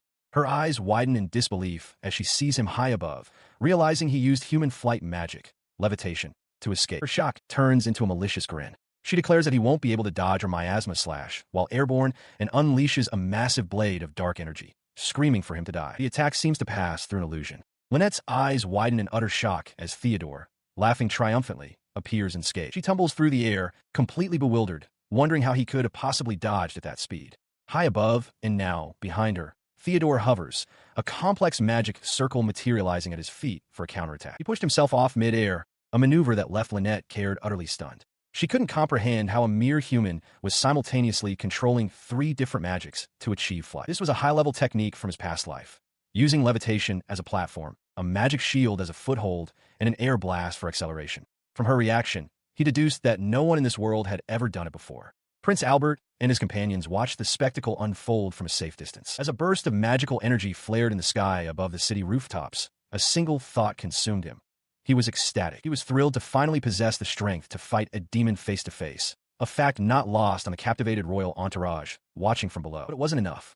He knew he needed more strength, more speed, more skill. From the ground, Lynette roared for him to bring more, yet he understood he was still not close to what was required. In response, she unleashed a torrent of dark energy spikes from the ground, tearing up the cobblestones. He deftly weaved through the attack, his aerial agility leaving Lynette staring upwards in wide-eyed disbelief. The relentless assault from above proved too much. Lynette crumpled to the ground amidst the rubble, groaning in pain as Prince Albert continued to watch the battle's progression. Sensing his opportunity, he gathered his power, invoking a 7th-class wind magic spell, Vortex Lancer. With a final command to Quirce, the massive, spinning projectile shot downwards. The impact was immense, carving a deep, spiral crater into the plaza. In the very center of the devastation, Theodore stood over his fallen opponent. He looked down as the dust began to settle. Lynette Caird lay motionless before him, defeated. He looked down at his defeated opponent, who managed a faint, bloody smile. She called him a monster, but he sternly replied that he did not want to hear that from her. As she began to fade into particles of light, he demanded to know her goal before she disappeared completely, stating that someone like her must know about the Moonlight Temple. She replied that there was no need for a final blow, as she no longer felt any pain. With a final, serene smile, her form completely dissolving, she revealed her name, Lynette. From a distance, Prince Albert, having witnessed the entire event, turned and walked away from the scene of devastation. Theodore, meanwhile, processed the demon's final words. He recalled a rumor from the game world about a demon breaking a seal in an unimplemented area of a labyrinth, stealing a treasure. The name she mentioned, the Moonlight Temple, clicked into place. She had been like a storm, appearing and vanishing just as quickly. He stood alone amidst the wreckage, realizing he lacked sufficient information on both demons and the Moonlight Temple. Across the plaza, Prince Albert conferred with his companions. He reasoned that the guild would surely ask him about the demon, so he decided he should also mention the Moonlight Temple to draw their attention to it. His thoughts were interrupted by the arrival of Grace and Ashley. Ashley called out his name, explaining they had heard a demon appeared and asking in disbelief if he had truly defeated it by himself. Their questions were cut short as Sierra suddenly leaped down, landing deftly in his arms. He asked why she was there, and she explained she'd heard he was fighting a demon. He confirmed that he had defeated her, and she turned to Ash, which left Ashley amazed at his power. As he held the demi-human girl, a sudden jolt of tension shot through him. He looked up to see both Grace and Ashley staring at him with an unnerving, silent intensity. He begins to explain the situation, but Ashley interrupts, her eyes wide with excitement. She recognizes Sierra as the demi-human they saw in the miniature replication created by Caduceus. Grace, too, glances over, her expression softening with understanding. Theodore confirms her identity and clarifies that Sierra was not, in fact, working for Lord Cardiff. Instead, she was staking out the manor for her own personal reasons, a revelation that Ashley takes in with a thoughtful expression. As she processes this, Ashley's gaze drifts towards a grand building in the distance. A profound thought settles in her mind. Theodore has brought them all together. This meeting, she concludes, must be destiny. Filled with this sense of fate, she turns to the cat-eared girl beside her. With genuine warmth, Ashley asks if they could be friends. Sierra looks up and gives a quiet, affirmative sound in response. At the entrance of a grand building, a receptionist with reddish-brown hair greets Theodore and his companions, wishing him a good morning. Theodore, flanked by Grace and Ashley, politely returns the sentiment. Inside, the receptionist, Heather, confirms that everyone has arrived. Theodore states he is there for their previously arranged meeting. Nearby, Sierra observes them, identifying Theodore as the one who helped defeat the kidnapper. Heather acknowledges Theodore's request and asks him to follow her. She then addresses Sierra's presence, explaining that while Sierra is related to the incident, she hasn't completed her adventure registration. Heather suggests it's fine for her to join them, as the registration can be handled after the meeting. With an understanding nod, she leads Theodore's entire party down a long corridor. As they walk, Heather clarifies the purpose of their visit. The monster that was kidnapped by the Count is currently recuperating at the guild and apparently wishes to thank Theodore directly for the rescue. This information sparks a realization in Theodore. He sees this as a perfect chance to inquire about the demon and uncover more about Lynette's plans. His thoughts turn to what he's learned. The thought processes of monsters inside the labyrinth are fundamentally different from those outside. While some creatures outside are peaceful, every monster within the labyrinth attacks adventurers, seemingly to prevent them from reaching its depths. He recalls Sierra mentioning that someone named Ermiahilt might hold the key to this mystery. Heather leads them to a closed door, opening it to reveal a room where a woman with long, light hair and pointed ears sits upon a bed. After gesturing them inside, Heather introduces herself and excuses herself, leaving the group with the room's occupants. Theodore and Ashley observe the seated figure, realizing this must be the one they came to see. As the door clicks shut, the woman on the bed and a young girl beside her both look up, their attention drawn to the newcomers. He steps forward, flanked by his companions, and offers a polite greeting. He then introduces himself clearly. I'm Theodore Gartner. His name causes the young girl's face to light up with shock and recognition. She points, exclaiming that he's the boy from that time. She confirms with her companion that the boy is indeed Theodore, the human who saved them. The other woman, Ermiahilt, smiles warmly and remarks on his politeness. Stepping forward, the cat-eared girl, Sierra, addresses Ermiahilt directly. She explains that she asked the guild to arrange this meeting so she could properly express her gratitude, adding that even someone named Sheila-chan came. He observes them closely, realizing they must be using human transformation skills. While they appear very similar to humans, he senses there is more to them than meets the eye. His gaze sweeps over the group, noting the subtle distinctions. At first glance, only the Lamia, Ermiahilt, is indistinguishable from human. He then notices the harpy has feathers around her neck, and the siren's ears are shaped like fins. Her gentle smile returns as she addresses Theodore directly. As the representative of her group, she formally offers him her thanks. He deflects the praise, suggesting they should thank Ashley instead. He admits that he had his own reasons to deal with the slave trader, Morris, anyway. She acknowledges his point, then mentions that Sierra had been worried about them and had gathered information. Stroking the cat girl's head as she rests in her lap, Ermiahilt expresses her relief that Sierra is all right. Realizing his oversight, he gestures to his companions. He apologizes for the delayed introduction and presents Grace and Ashley. In response, the Lamia formally introduces her group. She explains that while they currently have human appearances, she is Ermiahilt, a Lamia. The one with fin-like ears is Justia, a siren, and a short-haired girl is Dominique, a harpy. He then asks how their recovery is going. Ermiahilt replies that thanks to the care they've received, they're doing much better. Dominique chimes in, telling the others not to complain, as they're being well taken care of and should simply be good guests. Inside the room, Sierra checked on her companion, asking if Ermiahilt was all right. She expressed her relief, noting that everyone looked healthier than she had anticipated. Ermiahilt reassured her, adding that the people at the guild had been very kind, despite the fact that they were considered merchandise while in prison. Theodore then addressed Sierra, whom he called Sheila-chan, asking if she was all right, considering she had entered through the front of the thief guild. He reminded her that he was the one who had helped her. She brushed off his concern, thanking him for his help. As they spoke, Grace offered Theodore a chair. He accepted with a quiet word of thanks, observing the reunion between Ermiahilt and Sierra. He noted to himself that they seemed like they hadn't seen each other in a while and decided to hold his questions for later. Despite his earlier thought, he decided to begin his inquiry, asking where they were before being brought here. Justia explained that they were captured by magic and locked in a cell, unaware of what was happening after a demon caught them. Dominique added that they were suddenly transported from their birthplace in the border town city. Theodore immediately deduced it was a forced summoning from outside the city, a feat likely only possible through Lynette's powerful summoning ability. His deduction pointed to a grave security breach. The city was protected by multiple layers of barriers against summoning and transportation magic, making it impossible for wild monsters to enter without a contract. The fact that these girls and the demons had subverted these defenses was a significant problem for the temple, the people, and the royal castle. Despite the danger this breach represented, the girls themselves were now considered safe. As important witnesses who had somehow managed to pass through the barrier, no one would dare to harm them. With their immediate safety assured, Theodore turned his attention back to Ermiahilt, asking if she remembered anything else. He specifically requested to hear about her time in the labyrinth. Stroking Sierra's head, Hilt replied that while she had been living in the border town city, she was actually born in the labyrinth. She readily agreed to answer any questions he might have, though she wondered aloud if her story would be of any interest. Theodore quickly confirmed that it would be. He explained that there was very little information available about the labyrinth, so anything she could share would be helpful. He then revealed a personal motivation. The very reason he was there could be located somewhere inside that labyrinth. His quest was tied to the fundamental nature of the labyrinth itself. It was said to be a place connected to other worlds, worlds like Earth, and that through it, countless other realms might be linked. He listens as Hilt struggles to explain her life. She speaks of a hazy memory of living with everyone in a kind of village inside the labyrinth. It was, she says, like a dream, where everyone simply followed a predetermined way of living. She expresses a desire to understand it herself. The concept of a predetermined life strikes a chord with him, reminding him of the programmed characters in the games of his former world. He presses further, asking why she left the labyrinth if that was her home. Hilt confesses that she doesn't remember the exact circumstances of her departure. She continues, explaining that before she knew it, she was outside, as if the labyrinth had rejected her. In that moment, the world seemed to burst into color for the first time. Theodore concludes that the labyrinth must have been controlling her. Hilt then adds a crucial detail. The monsters roaming the labyrinth feel entirely different from the inhabitants of her village. Puzzled, he asks her to elaborate. Addressing the others in the room, she clarifies that unlike the wild monsters, each person in her village possessed their own distinct personality. This revelation deepens the mystery for Theodore. He considers the implications. There are huge behavioral differences among the labyrinth's monsters. Hilt wasn't just a random creature. She was born and raised there.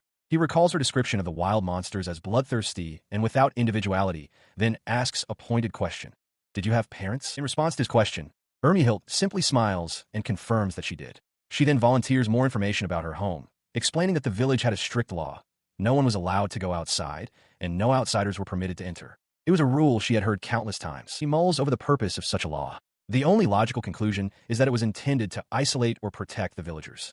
But from what, and by whose decree? He reflects on his own experiences, noting that while the labyrinth seems to control its monsters, they still possess a degree of free will, none of which has ever manifested as friendliness towards him. He puts the question to her directly, asking if she knows who created this law. Hilt seems taken aback, admitting with a tilt of her head that she has never considered it before. As they speak, Dominique peeks out from beneath the bedsheets. Her response is a serene smile, as she simply calls the whole matter mysterious.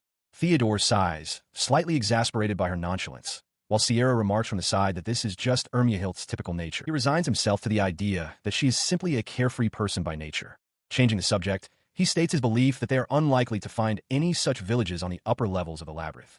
Hilt listens, simply asking if that is the case. He explained that, from what he had learned about the labyrinth, he had never heard of any such villages being discovered, especially considering their apparent intent to remain hidden. In her bed, Hilt processed this information with a sad smile. It seemed her people neither wanted visitors nor wished to leave. She concluded with a sigh that they wouldn't be able to search for the villages right now. She acknowledged that the Adventurers Guild likely wouldn't be of any help either, but admitted she was also interested in finding these villages. Theodore promised that if he found any information, he would be sure to share it with her. At that moment, Sierra moved to embrace Hilt, telling her she was happy to work together. With a quiet word of thanks, Hilt accepted the comforting gesture. Later, Theodore stood alone, his fist clenched in determination.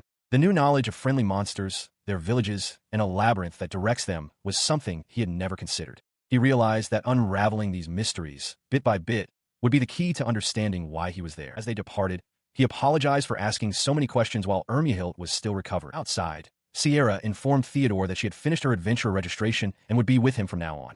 She noted that having a person from the Thief Guild in the party was a good thing, and asked if he was okay with it. She continued, reassuring him that it wouldn't be a problem. Since there were plenty of other adventurers from the Thief Guild, there was no reason for him to be interrogated by magic because of her affiliation. Theodore then explained to Grace and the others that the Adventurers Guild viewed him and his party as heroes for having brought down an illegal slave market. He turned back to Sierra, asking if she had any other problems. When she replied that she didn't, he admitted he might be getting ahead of himself, but asked if she was free the next day. Sierra paused, considering his question. She looked up at Theodore, her expression puzzled, as he announced their plan to begin exploring the labyrinth the very next day. Her confusion was met by a new voice. A young noblewoman, Ashley, stepped forward with a hopeful smile, explaining that it would be her first venture into the labyrinth. She formally requested Sierra's assistance, her tail giving a slight wag as she expressed how much she would appreciate the help. Taking in the sight of the entire party, Theodore, Grace, and Dominique all watching expectantly, Sierra's expression firmed with resolve. She accepted the offer, stating that she was looking forward to working with them all. Inside a damp cavern,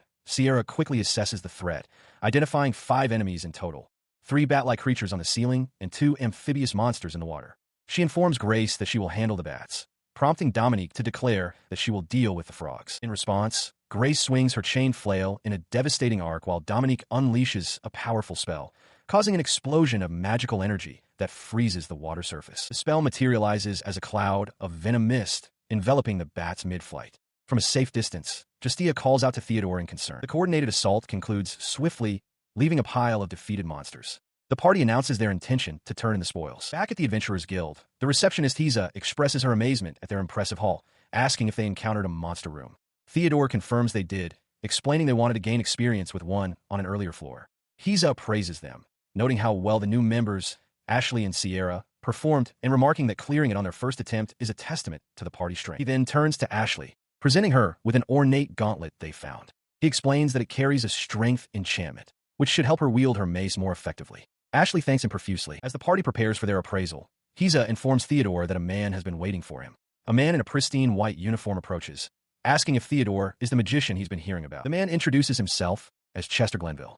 He formally greets Theodore and presents him with a rolled scroll, explaining it is an invitation to an event at the royal castle. He adds that His Majesty will be in attendance and that the event is in 5 days. He accepts the scroll from Chester. Understanding the nature of such a summons, Theodore acknowledges that he has no choice but to attend. Chester confirms that he has received it. As Chester Glenville departs, Theodore watches him go, clutching the invitation. He surmises from the man's appearance that he is one of the knights. He questions why a mage like himself would be invited to an event held by the knights, suspecting there is more to it than a simple reward for his achievements. He confirmed for the night that he would be attending the event, deciding it was best to accept the invitation. He was well aware of the poor relations between the mages and the knights of the royal castle, and he was certain they had some hidden intentions. He had anticipated this summons ever since defeating the demon, knowing they would come for him sooner or later. Rather than letting them form opinions behind his back, he resolved that this was the perfect opportunity to assert his position and thoughts in front of everyone. He also intended to discover how the information acquired from Lynette was being used. That evening, a carriage made its way through the city streets. It arrived at a grand estate where a lavish party was already in full swing, the ballroom aglow with light and filled with nobles in their finest attire. Theodore, now dressed in a formal suit, entered the hall accompanied by Grace and Sierra, who were also elegantly dressed for the occasion. A smiling nobleman greeted them, gesturing towards a balcony area with tables overlooking the estate. As the trio sat at a table, the blast of a trumpet suddenly echoed through the hall, calling for the attention of all ladies and gentlemen. Theodore looked on, wondering who was about to make an announcement. From a high podium, a man began to speak. He stated that while the event was originally intended to deepen relations, his words might seem inappropriate for such a gathering, but he felt compelled to speak. The speaker was revealed to be King Melvin of Termwheels. He addressed the assembly, acknowledging the recent incident involving the Cardiff family and the demon, which led to the sacrifice of many soldiers. He expressed his respect for the grieving widows, children, and parents, admitting he had been uncertain about holding the feast at all. However, the king declared with force that due to a petition from various people, he had decided to approve the night's event. He vowed that the loyalty and bravery of those soldiers would be remembered, and that they must never forget the names and faces of their fallen countrymen. Addressing the knights directly, he proclaimed that as long as such brave soldiers existed, the glorious and prosperous knights would ensure the kingdom of Belgar stands strong against any demon attack. They would carry on the fighting spirit and will of the fallen. He raises his glass, proposing a toast to the noble souls who sacrificed everything for the kingdom. He invites all his friends to drink and feast to their heart's content. His voice carries, dedicating the toast to the brave warriors. He expresses his delight that the young hero who single-handedly confronted a great threat is present in their kingdom. As he speaks, Theodore listens while taking a sip from his own glass. He concludes his speech with a warm, approving smile directed towards Theodore. The attention makes Theodore uncomfortable. He quietly asks his companions not to grin at him like a mischievous child, complaining that the king's praise has caused everyone to stare. He resolves to ignore it and try to enjoy the event. Below the royal balcony, the assembled knights raise their swords in a unified salute. The formal ceremony gives way to entertainment as knights engage in sparring matches, their blades clashing fiercely. Amidst the activity, a woman in a white robe approaches Theodore's table. Apologizing for the interruption, she asks to confirm his identity. Theodore affirms that he is Theodore Gartner and asks what she needs. She explains that someone wishes to greet him and is waiting in a separate room, formally requesting that he accompany her. He follows the messenger and is greeted by a smiling young man who introduces himself as Albert, the fourth prince. The prince then presents his sister, Marlene, and her friend, Ophelia. Theodore's expression reveals he had been expecting this encounter. The prince continues, explaining he wanted to meet Theodore because a friend named Talcott told him about him. He then gestures to the two young women beside him, introducing them as his fiancées, Ashley and Grace. Theodore internally remarks on the prince's unusual way of breaking the ice, having already known about the arrangement. He began by passing on a message of thanks from someone he called Alfred, noting that this person wished to hide his identity. Theodore internally recognized the ploy, finding it difficult to formulate a proper response. The prince simply said he was welcome anyway, though Theodore felt he had done nothing to earn such gratitude. He then shifted the conversation, stating that he wished to discuss a more serious matter, the recent demon incident at Term Wheels. He explained that his friend Talcott, whose father had recently passed away, had also fallen under suspicion due to his involvement with demons. The prince assured Theodore that he had managed to prove Talcott's innocence, and everything had turned out fine. Theodore correctly surmised that the prince was busy handling the aftermath of the demon attack. The prince confirmed this, adding that the castle staff was preoccupied with researching ancient texts for ways to combat the demons. He also shared his belief that something extremely dangerous must be sealed within the Moonlight Temple, as that was the demon's target. Leaning closer, he prepared to share the main reason for their meeting, asking Theodore to keep the information a secret. Theodore, taken aback, questioned if the prince was even permitted to disclose such things. The prince then revealed the sensitive information. Some of the knights harbor animosity towards Theodore. Theodore acknowledged that he was already aware, but expressed his gratitude for the confirmation, resolving to be cautious. This confirmation solidified his earlier doubts. The invitation to the knight's banquet had felt suspicious from the very beginning, and now he understood why. He asked the prince if he knew of any specific suspicious activities. The prince shared that he had heard plans about the knights forming an exploration party for the labyrinth, likely feeling the need to prove their worth after their inaction during the demon attack. Theodore wondered why this would bring dishonor upon the dragon knights. The prince explained with a smile that flying dragons are useless within the confines of a labyrinth. Understanding the logic, Theodore then inquired if his own flight magic was a topic of discussion within the castle. The prince elaborated on the complex political fallout. Theodore's flight magic had shattered the Dragon Knight's belief that they were the only solution for aerial threats. While some nobles had demanded he disclose his technique, King Melvin himself had intervened, refusing to risk angering such a powerful individual. In short, the prince explained, the knights were now trying to protect their interests, fearing both the loss of their monopoly and the possibility of Theodore being hired directly by the royal family. Elsewhere, a woman with short, light-colored hair and a confident smile confirms her understanding of the situation, then coolly asks about the price for the information she has received. Meanwhile, Prince Albert explains to a confused Theodore that the price is simply becoming acquainted with him. He adds that a friend of his, Alfred, is looking for a mage. He leans in close, his enthusiasm palpable, stating his belief that Theodore could achieve many interesting things with his control over magic, and asks for his help. Internally, Theodore finds it frustrating that the prince is referring to himself in the third person, but he agrees to the request. Later, at an evening gathering, Theodore sits at an outdoor table with several companions under the twilight sky. His quiet moment is interrupted by the arrival of Chester Glenville, who announces that as the winner of the jousting tournament, he has come to greet the guest of honor. Theodore calmly acknowledges Lord Chester, thanking him for attending. Chester asks if he is available for a private discussion. Deciding to be direct to avoid any hassle, Theodore agrees, stating that he also wished to speak. Chester then asks if he knows of a suitable place for their conversation. In response, Theodore leads him to the underground training facility within the Knight's Tower. The two now stand alone, facing each other in the vast, empty hall. The woman in the suit is heard discussing rumors about the Dragon Knights feeling threatened by the mage's flight magic. Back in the training hall, Chester feigns ignorance, but Theodore presses him. With no one else around to hear, he demands to know Chester's true thoughts. He turns his back, conceding the point. He states that he will not deny that he dislikes Theodore. Theodore accepts this with a simple, fine. Chester's composure shatters, his face contorting with rage. He roars that a filthy mage dares to invade the sky, their territory, and that even the king seems interested in him. He questions how Theodore could ever think he wouldn't hate him, revealing the knight captain's insistence on his presence at their feast. Stunned by the sheer venom, Theodore asks why he hates mages so much. He continued his tirade, accusing Theodore of fighting without honor. From ambushes to feints, he claimed to know all of Theodore's tactics, declaring that demons should be crushed directly, not defeated with dirty tricks. A smirk crossed his face as he added that if Theodore thought they were merely being arrogant, he was mistaken. A dragon knight with protection, he boasted, could easily deal with miasma.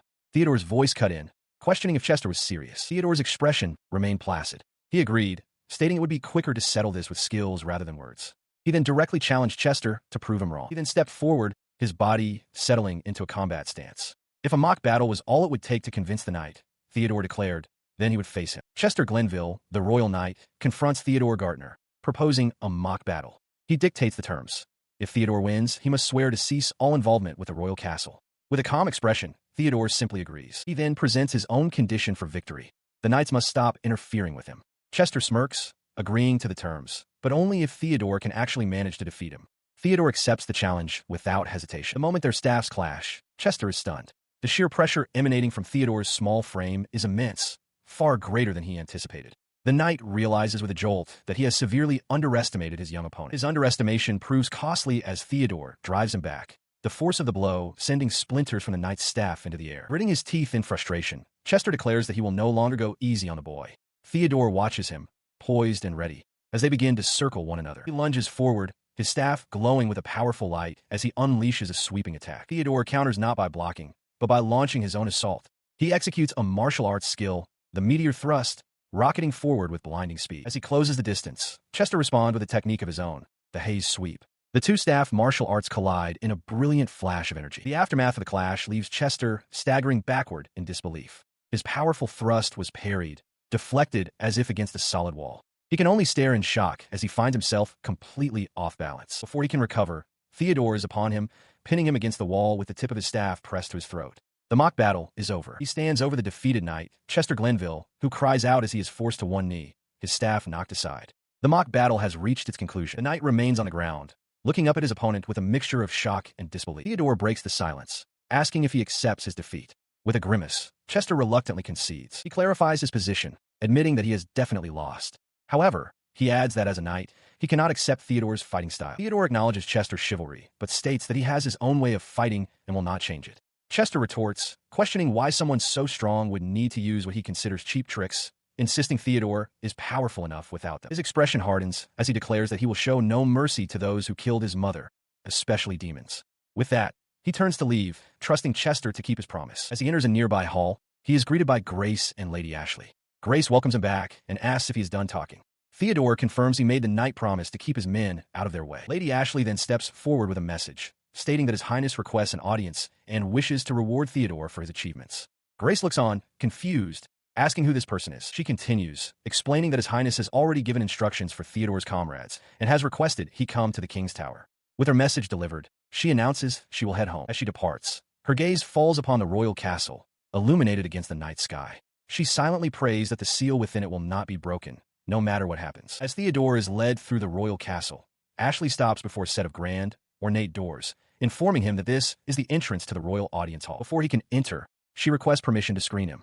After a quick pat-down, she finds no issues and gestures for him to proceed. He steps through the massive doors into a vast, opulent audience hall. At the far end, seated on thrones upon a raised dais, are the king and queen, flanked by royal guards. He walks the long path and kneels before the throne. The king welcomes him as a young hero, identifying him as Theodore Gartner, son of Count Henry and St. Lisa. His Majesty permits him to raise his head and speak directly, which Theodore acknowledges with a respectful, "Yes, Your Majesty." The king continues, expressing his admiration for prodigies. He praises Theodore as the son of a saint and a genius mage, noting that he possesses the appropriate attitude for a demon slayer. He then invites Theodore to speak frankly, stating that while it is promising to have someone so powerful in term wheels, he wishes to know the young man's goal. Theodore accepts the invitation to speak. He explains that the reason he came to the kingdom was to train himself by exploring the labyrinth, and that he intends to continue his life as an adventurer.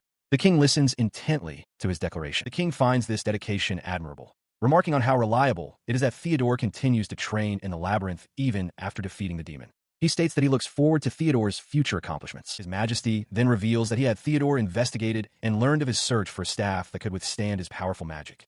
As he announces his intention to reward Theodore for his achievements, Ashley steps forward, presenting a large wooden chest from the treasure vault. From the chest, Theodore is presented with a magnificent staff, the dragon's staff, Ouroboros. The king explains that an explorer brought it back from the labyrinth long ago and offered it to the royal palace.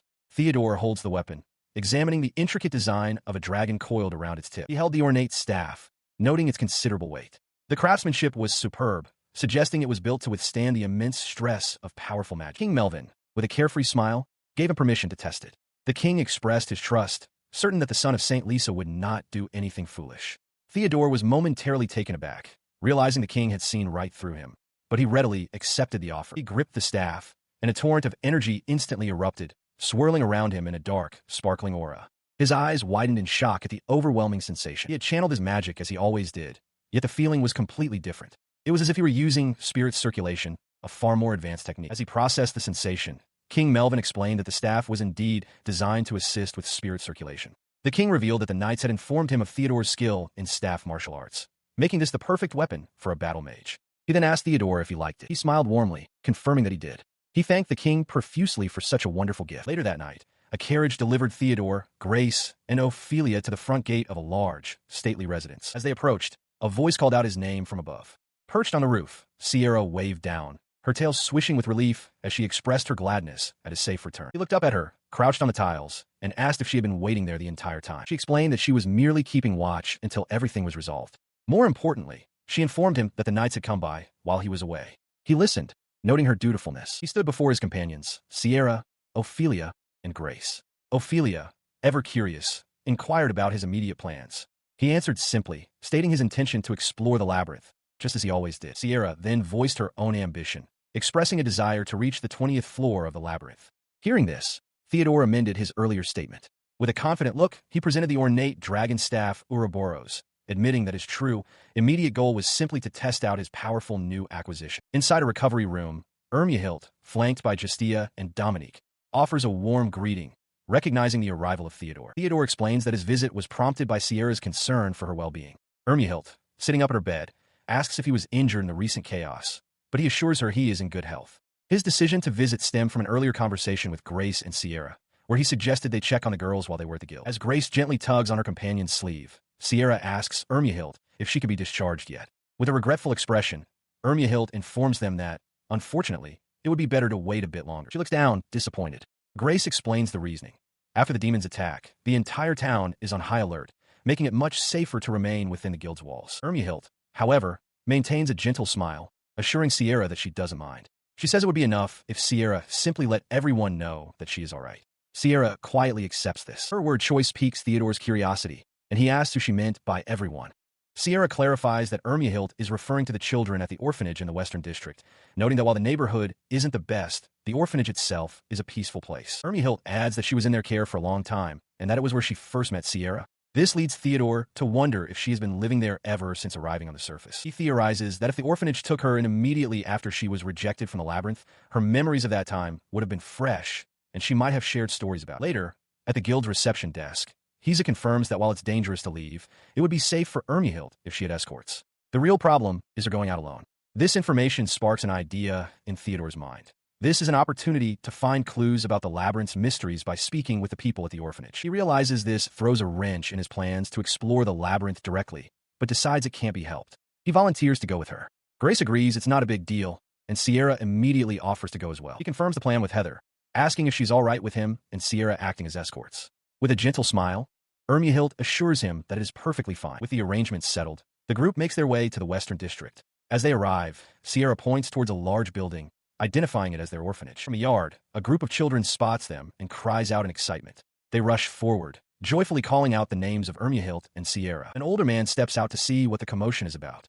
Ermyahild greets him warmly as mother, noting that it has been some time.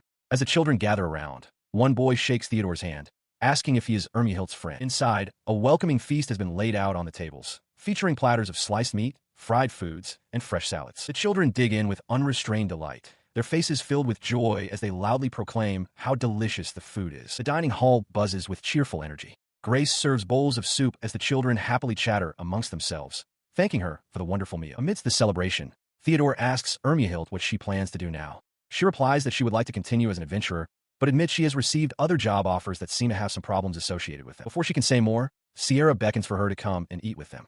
The orphanage head watches the interaction with a warm, contented smile. Theodore approaches the man and apologizes for showing up unannounced. The man dismisses the apology, explaining that he is just happy to see the children so excited and to finally see Ermyahild again, as he had heard she was being ill-treated at the guild. He offers Theodore his heartfelt thanks. He continues his inquiry with the orphanage head, confirming that Ermyahild had told him she was at the orphanage a long time ago. He then asks if the man happened to notice anything different or unusual about her when she was young. The man explains that he was surprised at first when he learned of Ermyahild's origin, as she seemed somewhat disoriented. Despite thinking she was a mysterious child, he found her to be kind and well-behaved. Hearing this, Theodore processes the information, realizing his guess was wrong. It seems Ermyahild's memories of the labyrinth aren't clear either. His contemplation is interrupted as the orphanage head calls his name. His thoughts are interrupted as Heather approaches, asking him to please take good care of Sierra and Ermyahild. With Sierra's cat, tail wagging beside him, he readily agrees. Beside him, Sierra gets his attention. She reveals that Grace and the others are talking about going to the beach after this, and asks if he wants to go to the ocean. The idea quickly catches fire among the others. Heather exclaims that it will be tons of fun, while Grace suggests they can fish and dig up clams to grill. Justia, who has never seen the ocean before, is thrilled by the idea, noting that it's close to the Western District. Their enthusiastic chatter draws the attention of the orphanage head, He tells the girls that they have swimsuits at the orphanage and that they should feel free to use them. The group is stunned by the sudden escalation of their plans. The offer is met with a collective cheer. Overwhelmed by their excitement, Theodore sighs in resignation and agrees, telling everyone it's settled and they're going to the beach. With the decision made, the group sets off, making their way down a winding path toward a secluded cove. Theodore watches them go, thinking to himself that it looks like they won't be making it to the labyrinth today. He sits on the warm sand as the others splash in the waves. He reflects that they ended up at the beach after all, and that he'll have to wait until tomorrow to try out Ouroboros. He decides to set aside his plans for the labyrinth and simply enjoy the day. In the water, Ermihild considers how this experience might be useful for future explorations. Their relaxation is interrupted when Sierra proudly presents a massive fish she's caught, suggesting they eat it. Theodore, however, calmly tells her to return it to the sea. As Sierra deals with her catch, Justia and Dominique glide effortlessly through the clear water, the siren's long tail propelling her with ease while the harpy paddles happily alongside. Her attention is suddenly drawn to a commotion further out, where Theodore is kicking up a spray of water. He is experimenting with a new application of magic, using controlled water flow to walk, or rather, glide, across the surface. He marvels at his success on the first attempt, realizing that while the technique could be useful, its greatest appeal is how much fun it is. Watching from a nearby cliff, Grace expresses her amazement at his skill.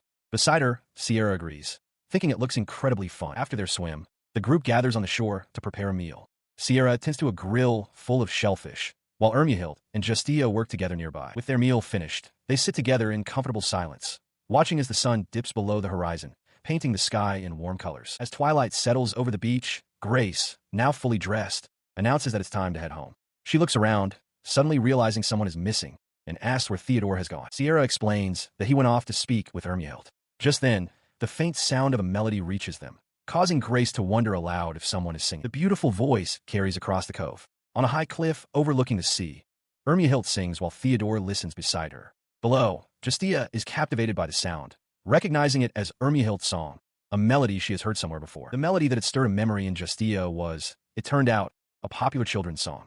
The group surmised that Ermihild must have sung it often with the children at the orphanage. As the others discussed its origins, Theodore spoke directly to Ermihild, complimenting her beautiful voice. She asked if this was the first time he had heard her sing, adding that she sometimes performs at the guild as well. Her expression turned more somber as she continued. She mentioned that while the guild wanted to hire her for her singing, the incident with the demon had made it difficult for her to join any adventuring parties. She caught herself, apologizing for rambling before revealing her deeper concern. With her current level of strength, she confessed she wouldn't be able to make it back to the village where she was born. With a hopeful look, she asked if it would be possible to remain under his care for a while longer. He met her gaze with a gentle smile, deciding to be direct. He acknowledged that it might seem rude to interrupt her story, but he had something important to say. He then made his offer clear and simple. He wanted Ermihild to join his party. Later, over refreshments, he elaborated on the proposal. He explained that Sierra had actually brought it up first, suggesting they could all explore the labyrinth together once Ermihild was free from her obligations to the guild. Sierra then explained her own motivations. She wanted to help Ermihild find her village, acknowledging that while Ermihild might not yet have the strength for the labyrinth's lower floors, their bond was like that of sisters. Because of this, she wanted to stay by her side. Furthermore, she expressed to Ermihild that having a trustworthy ally would be invaluable in their quest to uncover the labyrinth's secrets. A soft smile graced Ermihild's lips as she listened.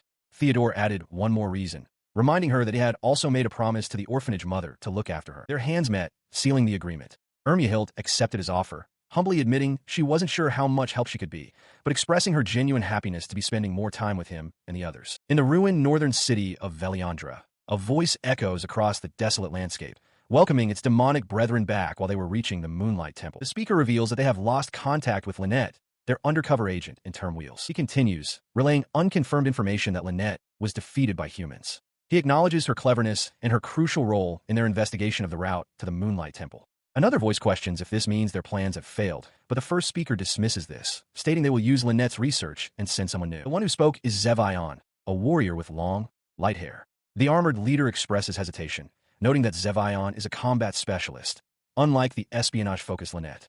Zevion, however, confidently declares that he has a plan and will go himself. As he walks away, he elaborates, explaining his intent to exploit the glory seekers who have recently emerged. He entrusts the rest of the operation to his leader. The leader cautions him not to underestimate the humans, reminding him that they have already defeated one of their own. Zevion remains unconcerned, revealing he will not be going alone. He is taking a being named Zarbash with him. From the shadows, an amorphous, tentacled creature emerges. Looking out over the storm-racked ruins, the demonic leader expresses his satisfaction with a single word: wonderful. Meanwhile, in a forest far away, Theodore Gartner unleashes a devastating wave of magical energy from his staff, obliterating a group of charging, beast-like monsters. He pauses for a moment, observing the destructive power of his spell. He quietly considers how difficult it is to properly adjust the amount of magic he wields. Lamia approaches him, her hand resting gently on his shoulder as she praises his effort. In the distance, a massive tree-like creature stands impaled by a spear of light, a testament to his power. Theodore looks back at her, his expression calm. He walked alongside his companions, Grace and Sierra. Grace turned to him, confirming that Sierra had already told her about his capabilities and expressed her own admiration for his incredible strength. Theodore, in turn, mentioned he was also surprised by Ermihilt's skill in archery. Their conversation was interrupted by a commotion nearby. An argument had broken out between a group of adventurers and some knights. A female knight stood observing as one of the adventurers angrily accused a fully armored knight of looking down on them. The tension was a direct result of recent events. After a major incident involving a demon, the knights had officially begun their own explorations of the labyrinth, encroaching on the adventurers' territory. The lead adventurer argued that their values of freedom were completely opposed to the knights' regulations. He was furious that the knights were now investigating the labyrinth after they had left and had even demanded their maps. The knight countered that they had only suggested it would be better if the adventurers moved away while they trained, denying they had commanded them to hand over anything. As the shouting continued, a woman named Heather stepped forward, pleading with them to calm down and stop causing a disturbance. The adventurer turned on her, snarling in defiance. He then shifted his glare to the female knight who had been watching silently. He challenged her directly, calling her Demon Slayer and remarking on her arrogance for a newcomer. He demanded that if she was going to interfere, she should first show the dignity of a senior. Before the female knight could respond, the fully armored knight beside her stepped in to de-escalate the situation. He offered a sincere apology for any misconduct or word from his squadron that might have caused a misunderstanding. The adventurer's companions urged him to leave, calling out to one named Jasper. But their leader silenced them with a sharp command, his face twisting into a menacing grin as he declared it was too late. Despite his words, the adventurer and his party turned and walked away. Watching them depart were Prince Albert and Chester Glenville. With a placid smile, the prince apologized to those nearby for the disturbance. The female knight removed her helmet, revealing short, light-colored hair. She thanked the prince for his intervention and introduced herself as Mercia Corbett, the supervisor of the knights exploring the labyrinth under the king's direct command. She assured him she would meet with the knights to address the adventurer's complaints and ensure such an issue would not happen again. A knock sounds at the door of a large residence. Theodore Gartner opens it, surprised to find Prince Albert standing on his doorstep. With a broad smile, Albert greets him, remarking that it's been a while. A stunned Theodore can only utter the prince's name in recognition. He quickly recovers, expressing his astonishment that the workshop is already prepared. Albert confirms this, clarifying that while it's still being renovated, it's ready for potion making. He then asks if Theodore has been told that he'll require his help once his own workshop is fully operational, a request from Prince Albert himself. Theodore readily agrees, and they set off. As they leave, a horse-drawn carriage pulls away. From its window, a young girl with a large bow in her hair waves an energetic farewell, accompanied by a smiling female attendant. The girl apologizes for disrupting their weekend plans. Now inside the moving carriage, Prince Albert informs Theodore that they have some time before arriving at the workshop and that there is much to discuss. Theodore listens, his gaze fixed on the passing scenery outside the window. The prince then explains that he is passing along a message from His Highness Albert. This phrasing confuses Theodore, who questions the reference to His Highness, prompting a knowing smile from Albert. He shifts the topic, asking if Theodore has encountered any issues with the knights.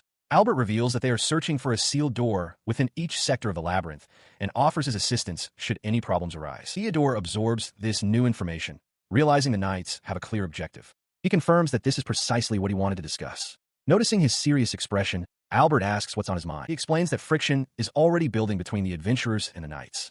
He recounts that Mercia Corbett promised to try and prevent future conflicts, but he feels an incident is inevitable. He concedes, however, that the adventurers who initiated the argument also share some of the blame. Albert listens, a slight, knowing smile on his face. He then questions the knights' motives, wondering if their careless rush to find the door is an attempt to usurp Lord Chester's position. Theodore confirms that the influential knight who previously challenged him is at the center of it, noting that the man rededicated himself to training after his defeat at Chester's hands. Albert elaborates on the situation, revealing that this knight quit the prestigious Flying Dragon Squadron to join the Labyrinth Exploration Squadron, an act for which Albert feels some responsibility. He explains that the knight's power came from his connections, and, crucially, that Lord Chester was a favorite of the second princess, Her Highness Rosemary. The news visibly startles Theodore. He explains that because of her power, royal connections, and political faction, it would be highly beneficial for anyone to get on her good side. To do so, one would need to capture her interest in any way possible. Prince Albert elaborates on this point, explaining that this is precisely why some knights are so eager to achieve great things in the labyrinth, to draw the princess's attention. He continues, recalling how the princess had admired Lord Chester's strength. However, since Chester abandoned his position, a power vacuum has formed. Albert notes that among those vying to fill it, a man named Fernando from the West District has been acting particularly suspicious. As their conversation continues, Prince Albert wonders aloud what Fernando hopes to gain by earning the princess's favor. Before Theodore can answer, he looks out the window and points, announcing that they have arrived. Outside stand a large, brightly lit building, his new workshop. Elsewhere, the second princess, Rosemary, walks down a grand, rose-adorned corridor, flanked by her attendants. It is clear that the events surrounding the sealed doors and the princess's influence will cause turbulence in the labyrinth for some time. Back at the workshop, Prince Albert encourages Theodore to share any ideas he has about magical devices, an invitation Theodore readily accepts. At the Beldgar royal villa, 3 figures kneel in the courtyard before Princess Rosemary. With a commanding presence, she permits them to speak and demands to know what they have to offer. The man at the center, clad in ornate dark armor, looks up with a confident smirk. He thanks Her Highness Rosemary for her generosity and introduces himself as Ferdinand of the Flying Dragon Squadron. She acknowledges his purpose, stating that she is aware the knights have received orders from the king to search for the sealed doors within the labyrinth. Ferdinand then makes his proposal. When his group discovers one of these doors first, they will report directly to her. The princess is unimpressed, noting that others have made the same promise, and she questions how he intends to back up his confidence. In response, one of Ferdinand's companions, a bald adventurer, speaks up. He confirms that he hired his associates for this very purpose, claiming they have informed him they may already have an idea of the door's location. The princess scoffs dismissively, remarking that he is staking all his hopes on these strangers. Despite her skepticism, she agrees to his terms. She instructs Ferdinand to return once the door is found, promising a reward should that ever happen. He thanks her profusely as he prepares to depart. As the group walks away, the adventurers' voices echo their gratitude towards Ferdinand. Once out of earshot, the bald adventurer snickers, noting that it's too early to celebrate since they haven't found the door yet. Ferdinand smirks, telling him not to worry. He confides that he hadn't expected such an opportunity to arise from his connections in the West District slums, and tells his companion to keep that secret. He lays out his plan to the assembled adventurers. If they can play their hands right, he will gain the trust of the princess. The bald man finishes the thought, gleefully adding that they will all be swimming in cash. He had given his associates their charge, his voice echoing with the weight of his command. Don't let me down. From their ranks came the assured reply, we got this. Their confidence was as solid as the stone walls of the grand building before them. The following day, under a bright sky, the city bustled with activity, its grand central structure a beacon for all who gathered. At the foot of the labyrinth's entrance, a large crowd had formed. Knights, adventurers, and nobles all mingled in the expansive courtyard. Among them stood Sir Chester Glenville and Princess Rosemary, observing the assembly, while Theodore Gartner and his companions stood nearby. The princess surveyed the scene, remarking on the large number of knights present. Sir Chester agreed, noting that their presence was a clear sign of how seriously the kingdom was taking the exploration of the labyrinth. She then sighed, admitting to Sir Chester that it felt awkward to be near Theodore's group, given their promise not to get involved. He chuckled softly, acknowledging the truth in her words. His amusement faded as his gaze settled on a particular group of adventurers. He paused, a flicker of recognition in his eyes as he identified one of them as Jasper, recalling that the man had been arguing with the Knight Squadron earlier. Now, he stood with a different company, which Chester found peculiar. As he watched, the burly, bald adventurer from Jasper's new party spoke to an unseen individual, a smug grin on his face as he asked if their whole party had been paid off. The man he addressed turned, revealing himself to be the knight, Fernando. He coolly asked the bald adventurer if they were acquainted. The adventurer, whom Fernando called Runt, quickly denied it. From a distance, Chester and Rosemary observed the tense exchange as Fernando turned his attention to them, asking if there was a problem. Sir Chester stepped forward, his expression hardening as he confirmed the man's identity. He understood now. This was Fernando. He questioned the man about the situation, stating that while he was aware of the deal between him and Princess Rosemary, he didn't care about any promises made to these other adventurers. In response, Fernando closed the distance, placing a hand on Sir Chester's shoulder with a disarming smile. He assured the knight that he wasn't looking to start a fight, but that he did have a piece of advice he'd like to give. He coolly tells Sir Chester that he doesn't care what is thought of his group, but warns him not to interfere with the knight's work or get in the way of their accomplishments. As Chester demands to know his meaning, Fernando turns to leave with his companions, a faint magical energy glowing on the back of his gloved hand. He watches them walk towards a glowing portal, realizing Fernando's intent. The man is trying to curry favor with Princess Rosemary by obstructing the achievements of others. Nearby, Theodore turns to Sierra and asks if she knows which floor Fernando's group went to. She confirms that she saw the monument's response, stating they entered the Dust Forest. Their party ventures into the labyrinth, finding themselves deep within the dark and imposing woods of the Dusk Forest. As they travel, Grace asks if they're looking for Fernando's group. Theodore confirms, explaining that he noticed their confidence, which suggested they already knew the location of the door.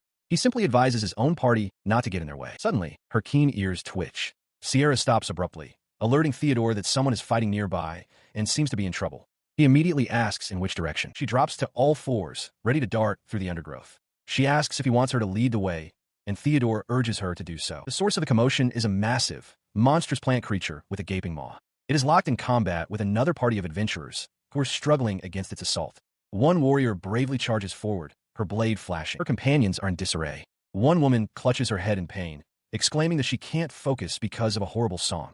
Another adventurer tries to rally her, telling her to stay strong. One of them, with renewed hope in her eyes, recognizes their defender. She cries out that it's Lord Merstia, who is seen unleashing a powerful, arcing slash against the beast. As the monstrous plant's debilitating song washes over them, Grace suddenly loses her balance. Theodore cries out her name as she tumbles from the high ground, announcing that she has fallen. He immediately takes command, ordering Ashley to help the adventurers who have fallen asleep. He then directs Sierra to go support Merstia.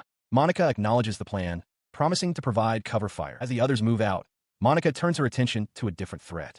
She announces her intention to take care of the small mushroom creatures that are casting the sleep magic. With a sharp twang of her bowstring, she lets an arrow fly, a precise shot aimed to neutralize the source of the enchantment. Meanwhile, on the forest floor, Lord Merstia notices something strange. A plume of gray smoke drifts from a nearby thicket, and she wonders about its origin. A moment later, she feels a strange sensation overcome her. She reaches out a hand, her body suddenly feeling heavy and unresponsive as she stumbles. It is then that Theodore and Sierra arrive at her side. Seeing her on the ground, he asks if the two adventurers who were with Jasper are human. Merstia looks up, seemingly recognizing them. His attention is quickly drawn to the ground beneath them. He spots a magic circle etched into the dirt and questions its purpose, wondering why it would be there. Before he can investigate further, a massive, hulking creature erupts from the circle, letting out a deafening roar.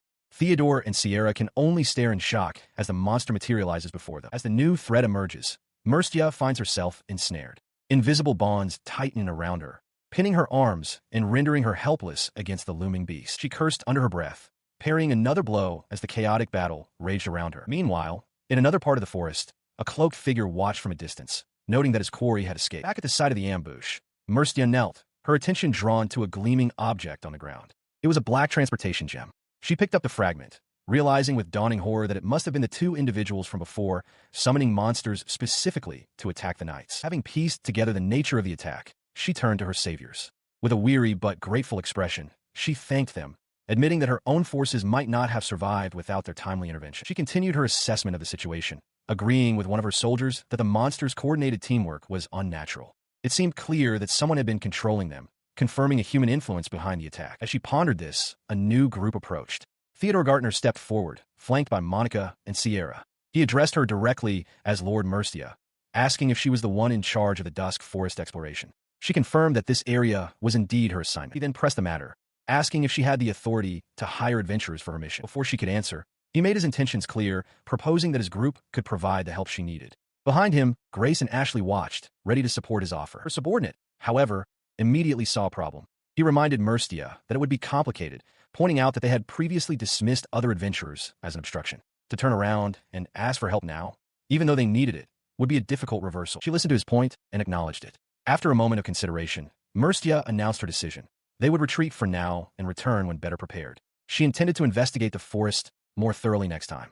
She then questioned if they would search for transport stones, only to realize with a sigh that they had already been used. The night captain bows deeply, her voice filled with a mix of shame and urgency. She apologizes to Theodore, acknowledging the audacity of her request, but pleads for him to escort her party back to safety. He readily agrees, though he asks if she is certain. Merstia confirms her decision, and with a simple, "Let's go," Theodore prepares to depart. Unseen by the group, alone, luminous figure watches their exchange from the deep, menacing woods, surrounded by glowing eyes in the darkness. As the party begins their journey back, Prince Albert turns to his companion, the mysterious observer, and advises that they should stay vigilant on their own return. Her gaze, however, remains fixed on the departing group, her shimmering form a stark contrast to the dark forest around them. Her expression is one of deep contemplation as she processes the new information. She finally understood his name, repeating it silently to herself. Theodore. Deep within a phosphorescent forest, a party of adventurers moves through the eerie, glowing woods, their figures clustered together in a pool of light. As they proceed, both Theodore and Sierra stop abruptly, their senses on high alert. They feel a presence approaching, a subtle shift in the air that signals something is coming. The source of the disturbance reveals itself to be a lone girl. Merstia and Prince Albert stare in shock, the latter questioning why a young girl would be wandering alone in the forest. She pauses, looking back at them with a serene expression. Mercia calls out for her to wait, warning that it's dangerous to be out here. Theodore, however, tells her they can't just leave the girl, suggesting she might be an adventurer separated from her party. The group gives chase, but no matter how fast they run, they cannot close the distance. Theodore grows suspicious, wondering why a young girl is on this labyrinth floor. He warns the others to stay vigilant for traps, considering the possibility that this is related to the earlier attack on Mercia. As they press on, Prince Albert suddenly lets out a gasp of surprise. He has seen where the girl has led them. A clearing dominated by a massive, ancient stone door, sealed with an intricate, otherworldly mechanism. The girl stands before it calmly. Mercia stares, bewildered, while Theodore looks on with a flicker of recognition. From the edge of the clearing, the party watches her. A heavy sense of foreboding descends upon them. They understand that a calamity is approaching, and this sealed place must be protected from the demons. Mercia turns to Ermihild, asking if she knows the mysterious girl. Ermihild confesses that she doesn't, yet she feels a strange sense of familiarity, a nagging feeling that she has met her somewhere before. Before anyone can react further, the girl vanishes into thin air. The party stares in shock at the empty space before the door. Prince Albert questions what just happened, but Theodore remains silent. He cannot explain why they were brought to this place, but his memories of his former life are stirring, telling him something crucial. He stood before the sealed door, his mind racing to connect the pieces.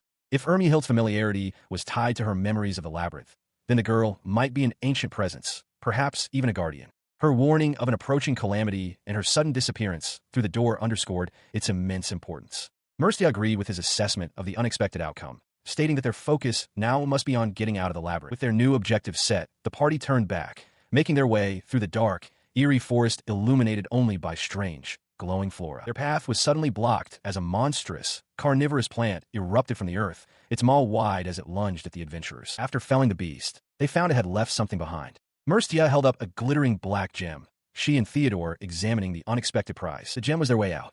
The party gathered together as a brilliant circle of light flared to life around them, initiating their teleportation from the dungeon. They reappeared safely outside. Mercia remarked on how tough exploring in the darkness was, especially since magic attracts monsters and the red transportation stone they needed was hard to find. Seeing Theodore's visible relief, she chided him to show some restraint as a knight. He quickly straightened up, offering a formal apology. His attention, however, was fixed on the other item they'd recovered. He held the small, dark crystal in his palm, identifying it as a black transportation gem. He immediately understood the grave implications. He recalled the 2 black gems connected to Lynette, which the guild believed had vanished with her death. This meant someone else, someone more dangerous who could control monsters, was now active. All he knew for certain was that they were targeting Mercia. This new foe was undoubtedly their enemy, and he knew he had to inform Prince Alfred and the royal castle at once. Having regrouped, Mercia turned to Theodore and Albert. She thanked them sincerely for their help and announced that she and her party would now head to the castle to deliver their report. In response, Theodore offered something to make her report easier, assuring her they would be credited with the discovery. At his signal, Sierra, in her cat form, produced a folded paper. He handed it to Mercia, who looked on in confusion before unfolding it. She gasped, realizing it was a perfect, detailed image of the engravings on the sealed door. He and Sierra depart, leaving Mercia Corbett and her party behind. With their business concluded, Mercia suggests to her companion that they should also head home. As they walk away, Sierra stops, a concerned look on her face. She asks Theodore what's wrong, sensing his unease. He doesn't answer, and as they continue down a narrow, stone-paved alleyway, a brilliant white light suddenly envelopes them both. Meanwhile, Mercia reflects on the day's events with her knights. She apologizes for putting them through the ordeal, admitting that it was painfully obvious they were not prepared for the labyrinth. Her knights, however, credit their success to Theodore and Sierra. Her thoughts are cut short as she looks up, her eyes widening in alarm. Small, winged, flower-like creatures begin to descend from the sky above the city walls. Without hesitation, she and her knights draw their weapons. Mercia shouts for them to stand their ground and push the creatures back, engaging the sudden aerial assault. The small creatures prove to be a diversion. A hooded figure ambushes them, declaring that they are attacking knights of this kingdom. The captain of Mercedia's guard is struck down with a swift, brutal blow to the neck, collapsing with a choked cry. As the captain lies on the ground, the attacker confers with an accomplice. They decide they cannot risk being spotted and must take their captives to a planned hideout in the West District. The captain gasps, the shock and pain of the attack registering on her face as her vision blurs. Sometime later, Mercia awakens to find herself bound with ropes in a dark, stone cell. She realizes she's been ambushed. Seeing her knights are also captured but alive, her initial shock turns to cold fury. She vows to make their attackers regret their actions. From the shadows, one of the hooded figures observes her, noting her strength and remarking that she is finally awake. She glares up from her knees, bound and defeated, at the armored man before her. Recognition and fury flash in her eyes as she spits out his name, Fernando. He smirks, confirming her accusation with chilling nonchalance, admitting that the entire ambush was his design and praising her captain for a job well done. He leans closer, his expression turning sinister as he holds up a piece of paper bearing a complex magical seal. With a knowing grin, he asks if the image is from the sealed door, a question that needs no answer. Turning his back on the captured knight, Fernando addresses his own men. He announces his intention to take both the image and the honor of the discovery directly to the king. He then delegates the cleanup to his subordinate, Jasper, leaving Merstia and her loyal knights to their fate. In a dank hideout, a heavy-set man in a bow tie approaches the bound knights, recognizing Merstia from the guild. He explains that he and Fernando decided to work together due to common interests. He admits they hadn't planned to kidnap her, but couldn't risk her taking credit for their discovery, and coldly tells her to give up. Despite her bonds, Mercedia's defiance doesn't waver. She demands to know what he plans to do with them. The man assures her they won't be killed, but makes it clear that if she were to escape, all of their carefully laid plans would crumble. As Jasper cries out in concern, the heavy-set man reveals their grim intention, to use slavery magic to ensure their captives' obedience. He gloats that they'll have plenty of fun, his eyes fixed on a map of the city. He curses them as filthy bastards, declaring that all that remains is to silence the famous demon slayer. Before he can act, a deafening explosion shatters the ceiling above them. Rubble and dust rain down, throwing the room into chaos. The captors stare upward in disbelief, the heavy-set man shouting in fury, demanding to know how their secret hiding place was found. Through the settling dust, a figure emerges. It is Theodore Gartner, a serpent-coiled staff in hand, and a small black cat perched on his shoulder. He calmly informs them that, thanks to his familiar, he saw everything. His eyes narrow with cold fury as he asks the stunned captors if they are ready to meet their maker. Amidst the aftermath of the battle, Prince Albert stands over a weary Theodore, questioning his certainty about his actions. Albert points out that Theodore should be with Princess Rosemary, given the relief supplies he took. Theodore, looking up from the ground, dismisses the concern, stating he acted for his own reasons and expresses his gratitude for being rescued yet again. Just then, Grace rushes to his side, calling his name and asking if everyone is all right. Theodore reassures her before turning his attention to Ashley, entrusting her with the care of the weakened soldiers. He then declares his intent to pursue Fernando, whom he identifies as the main culprit, adding that he must also verify something concerning the relief supplies. As he prepares to depart, Grace points out that he is also involved. Prince Albert concurs, stating that since the incident involves royalty and Lord Merstia, a knight, Theodore's assistance will undoubtedly be necessary. Theodore agrees, admitting that having the prince along is reassuring. He then asks Grace to accompany them as well. Turning to Sierra and Ermiahild, he instructs them to escort Ashley and the others, warning that enemy remnants might still be lurking nearby. With their roles assigned, Theodore gives the order to move out, and the group hurries away from the scene. Later, at the Belgar Royal Villa in the border city of Term Wheels, Princess Rosemary stands on a balcony at night. She addresses an unseen visitor, questioning their business at such a late hour. A voice responds, acknowledging the intrusion, but insisting on the urgency of their report to Her Highness. Her visitors step into the light. Fernando, Merstia Corbett, and their companions. The princess correctly surmises their purpose, stating there can be only one reason for their arrival. She asks if they have discovered the sealed door, and Fernando confirms that they have. He continues his report, explaining that after a lengthy investigation, he has come to inform her of his discovery. Princess Rosemary examines a glowing, intricate pattern projected in the air. She identifies it as a copy of the complex engravings that were on the sealed door. Fernando's expression turns somber as he recounts the hardships they faced before finding the door. He reveals that he lost the Merstia unit that was guiding him due to successive monster attacks. He expresses his sorrow and his desire to search for them, but implies his duty to report took precedence. Inside the royal villa, Fernando explains to Princess Rosemary that he rushed to report his discovery to her. The princess listens with a knowing, almost amused smile, letting out a soft chuckle. She acknowledges the value of his findings, especially since he brought a copy of the door's engravings. However, she observes that the way he is speaking suggests he is hiding something. As Fernando smirks, agreeing that he will accept an adequate reward, a voice suddenly calls out from the entrance, asking who is there. The voice declares that they were the ones who originally made that discovery. The source of the voice is revealed to be Merstia Corbett, who stands flanked by Theodore Gartner and his companions.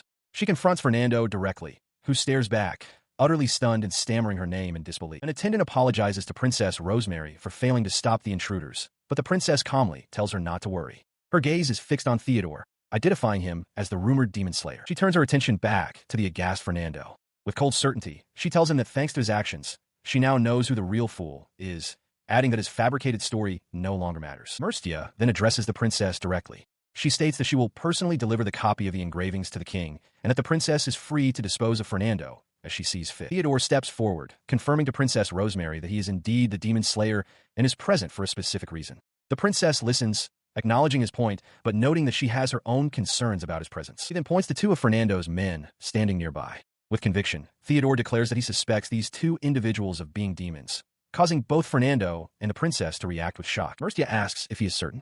Theodore admits he lacks definitive proof, but explains his reasoning. Demons were investigating a shrine seal. They used monsters to attack Mercia in the Dusk Forest, and they possess a unique ability he intended to use as proof. He concludes that circumstances have forced his hand, compelling him to reveal this now. He held out a small, flat object, asking for help and confirming he was ready to proceed. In response, the dark-haired man let out a low chuckle. He revealed a piece of a black transportation gem, confidently asking Mercia if she understood its purpose. Mercia acknowledged him, recalling that Theodore was the boy who had defeated Lynette in the forest. She had thought him strong then, but this confirmed it. The dark-haired man's demeanor shifted entirely. He declared that since they'd been discovered, he might as well have a little snack before the main event. At the mention of the demon Lynette's name, Mercedia's suspicion was confirmed. Nearby, Fernando looked on in horror, realizing he had unwittingly brought demons into the princess's presence. With the threat revealed, Mercia turned to Princess Rosemary. She stated that the princess herself had created this situation and warned that she was about to be a bit rough. The princess simply replied, "Do as you like." Instantly, a massive explosion tore through the side of the building, shattering the ornate windows. The blast sent the group reeling. Mercia, Theodore, Grace, and Sierra leaped into action, bracing themselves against the sudden chaos. The demoniac man now hovered in the air, laughing with delight. He challenged Theodore to have some fun and taunted Mercia for her inability to fly. He then called out a name, Caduceus. His gaze then fell upon Grace, who stood on the rooftop below. He cackled, remarking that she was holding something very interesting, a massive, ornate shield emblazoned with a crest. An attack of force lanced through the air, only to be completely deflected by the shield with a brilliant flash. The demon stared, dumbfounded, questioning how it was possible. Mercia, equally shocked, could only watch as Grace stood firm. The battle shifts as Fernando, enraged, confronts Mercia. He demands to know how she escaped capture, accusing her of using filthy methods and questioning if she has lost her pride as a knight. Surrounded by the fading light of Grace's protective magic, he seethes, cursing his predicament. In response, Mercia lets out a battle cry and surges forward.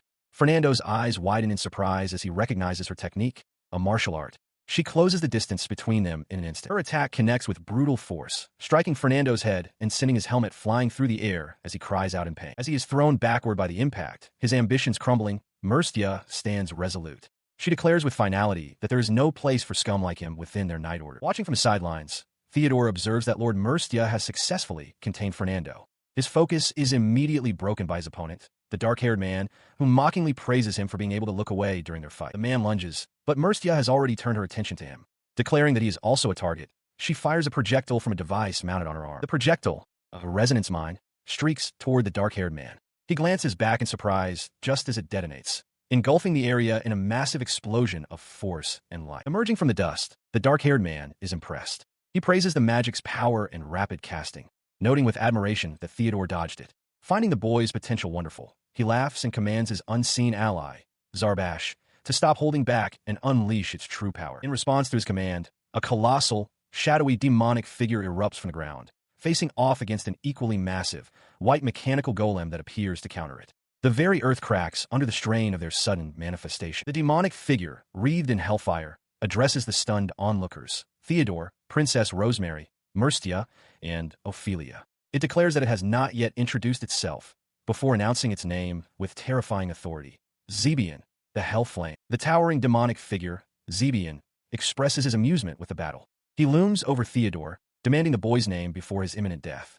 Unfazed, the young man simply states, Theodore. Before he can act, a brilliant beam of energy erupts from the side, striking Zebian squarely. The attack was launched by Ophelia, who charges forward with her weapon level. The blast seems to have little effect. Ophelia assesses her opponent, realizing the intense heat radiating from him is a result of his own capacity, not a normal weapon. She understands that his miasma-infused sword is also unique, leaving her with only two options: oppose him with martial arts or use a magic weapon of her own. With a surge of determination, she leaps forward, clashing against the massive demon. She declares that, in short, she is the only one who can fight against him. Zebian responds with a booming, maniacal laugh. As their battle rages, Ophelia fiercely shouts a command into the chaos. Quench my thirst. From a distance, the slender, shadowy form of Zarbash observes the conflict, its skeletal fingers twitching in anticipation. The focus of the fight shifts as Ophelia parries an attack from the winged demon, Fernando. He taunts her, asking if she isn't curious about his reasons for fighting. With cold resolve, she states that she has no intention of listening to what a demon has to say. He persists, pleading for her to listen. He offers a hypothetical scenario where his friends, exiled by humans, are starving to death, suggesting his actions are for their sake. Ophelia cuts him off, refusing to accept his justification. She accuses him of seeking to dominate humans and make them suffer to satisfy his kind's hunger, an objective she will never allow. He lets out a laugh, seemingly amused that she finally understands the situation. He then poses a question, asking if she has noticed anything else. Ophelia glances around, her eyes widening as she identifies a silver mist pervading the area. Fernando confirms her discovery, explaining that he scattered it across the battlefield while they fought. He assures her it isn't poison, but warns her to be careful not to inhale it. She is trapped within an illusion, her face a mask of shadow and distress. The demon Zebian taunts her, explaining that the mist is making her see the face of her most beloved person. He sneers, demanding to know who she sees in his place, daring to use that person's visage against her. Her voice cracks as she cries out a single name into the mist.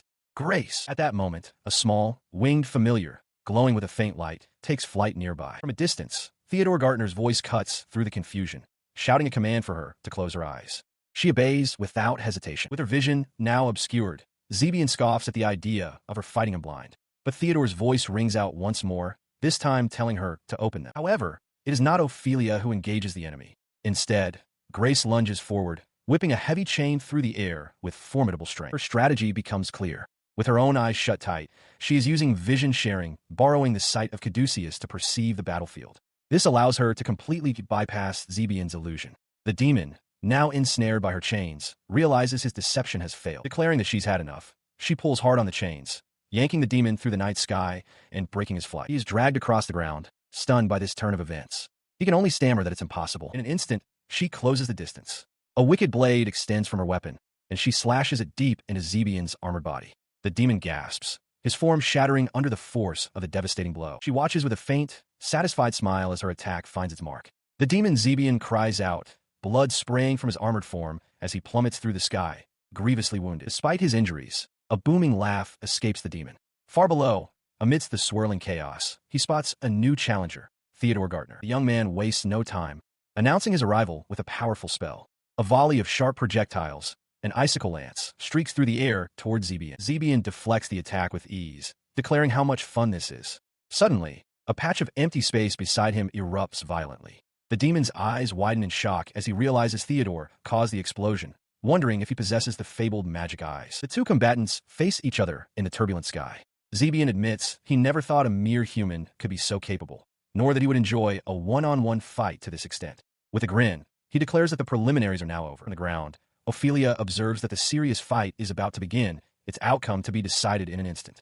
Theodore reflects on Grace's victory and the fact that Ashley is waiting for him. He vows to win and come back, a dark energy swirling in his hand as he brands his opponent a nuisance. His resolve hardened, he surges forward, closing the distance to Zebian in a flash. The demon reacts instantly, raising his massive blade to intercept the charge. Their weapons meet with a deafening roar. As Zebian holds him at bay, Theodore focuses his intent on a complex magic circle forming on the ground far below. A tremendous shockwave erupts from the point of impact, shattering the earth. Overwhelmed by the raw power, Theodore is thrown backward, crying out in pain. He grunts through the pain of the impact, refusing to yield. With a surge of energy, he lunges forward again, driving his weapon toward the demon Zebian in a piercing thrust. The clash reveals a fissure on the demon's chest plate. From her vantage point, Ophelia wonders if Theodore is using his magic eyes. He, however, knows this is his one and only chance to end the fight, standing resolute within a massive, glowing magic circle he had prepared on the ground. From his position on the ground, he triggers the trap. The magic circle erupts with immense power, but Zebian, hovering in the sky, manages to evade the direct blast. It was a close call. The demon realizes with a start that the figure on the ground was merely an illusion. Theodore announces his true technique, third-tier light magic, Mirage. As the illusion fades, dark tendrils erupt from the earth. From high above, the real Theodore unleashes his true attack. He casts 9th-tier ice magic, Glacial Fortress. A colossal structure of jagged ice erupts from the ground, branching out like a monstrous tree. He gives the final command, break. The immense ice formation shatters, trapping Zebian within its frozen, crystalline shards. From a safe distance, Ophelia and Grace witness the spell's devastating conclusion. Meanwhile, in a different location, a monstrous fish-like creature surfaces and begins to laugh. It muses aloud that it seems they sent the wrong report. The creature continues its thought, confirming that a messenger was sent to its comrades with a report about the door. It chuckles, knowing it's now too late for anyone to pursue that messenger. Back on the battlefield, Ophelia voices her concern, questioning the status of the Moonlight Shrine. She realizes that instead of focusing on the shrine's seal, all their attention has been deliberately focused on Theodore Gartner. The defeated demon, trapped within the ice, reflects on his choices. He admits he was fed up with meaningless days and joined his allies because they promised to relieve his boredom. To be able to fight in such an enjoyable battle, he thinks was worth it. His massive, armored form cracks and shatters into countless fragments of ice.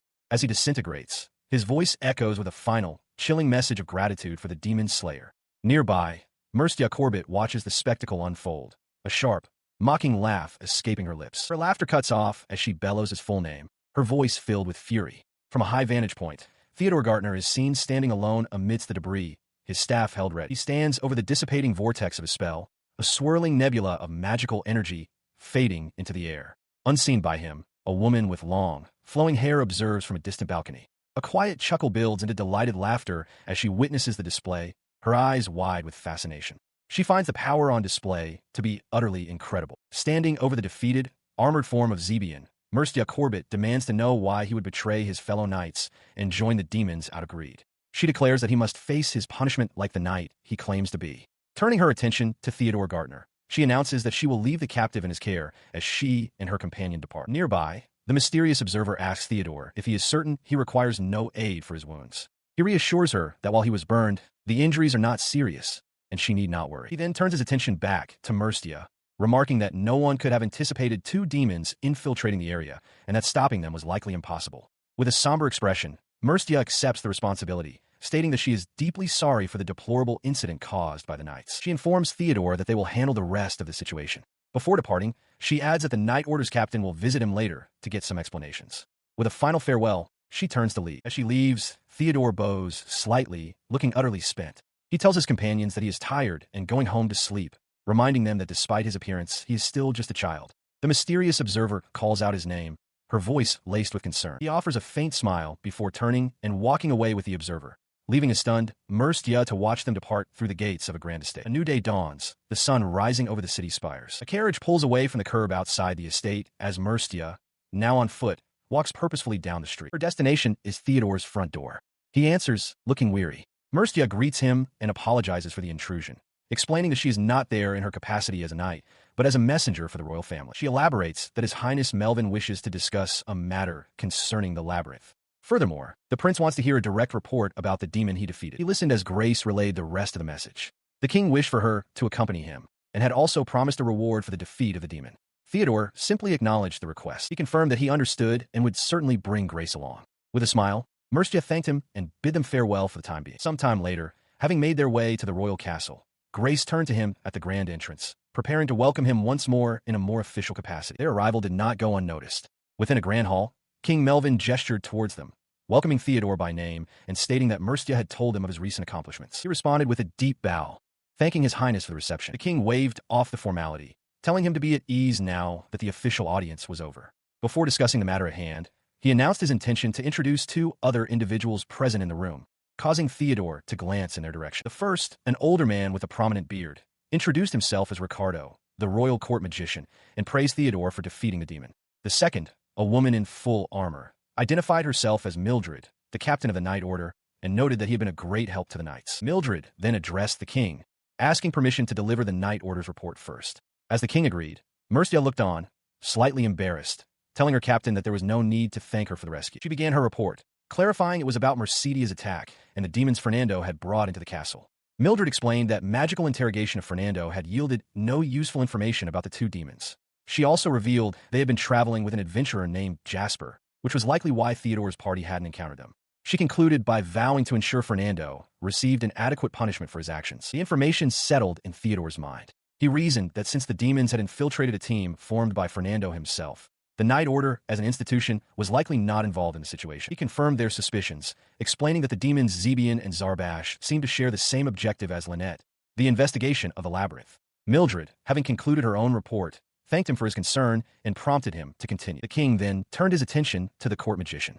He asked Ricardo what he knew about the seal, noting that a demon's familiar had reported the Moonlight Shrine seal was a hindrance. Ricardo explained that he had managed to decipher some information from an ancient manuscript regarding the sealed door the demons had investigated. At this, Mercia Corbett spoke up.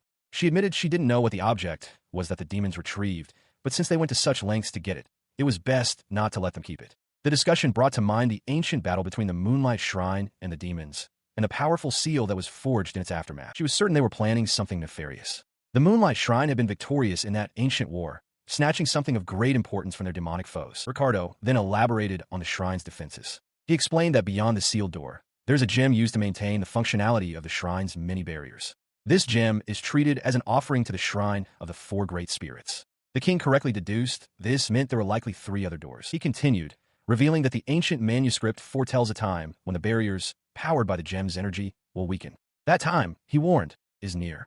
Before it arrives, they must find a way to infiltrate the shrine of the four great spirits and perform a ritual to recharge the gem. However, he admitted there was a problem. The problem, he admitted with a sigh, was that the crucial part of the ancient manuscript had been damaged by bugs. They had no way of knowing how to proceed once they passed through the sealed door. The king, however, remained unfazed. He declared that since they had confirmed the existence of other doors, he could task Mildred and the Night Order with further investigations. He also added with confidence that Chester had successfully infiltrated their ranks, and he had high expectations for him. As he listened, Theodore processed the new information, his mind racing. He wondered why the demons were so fixated on the relief carving.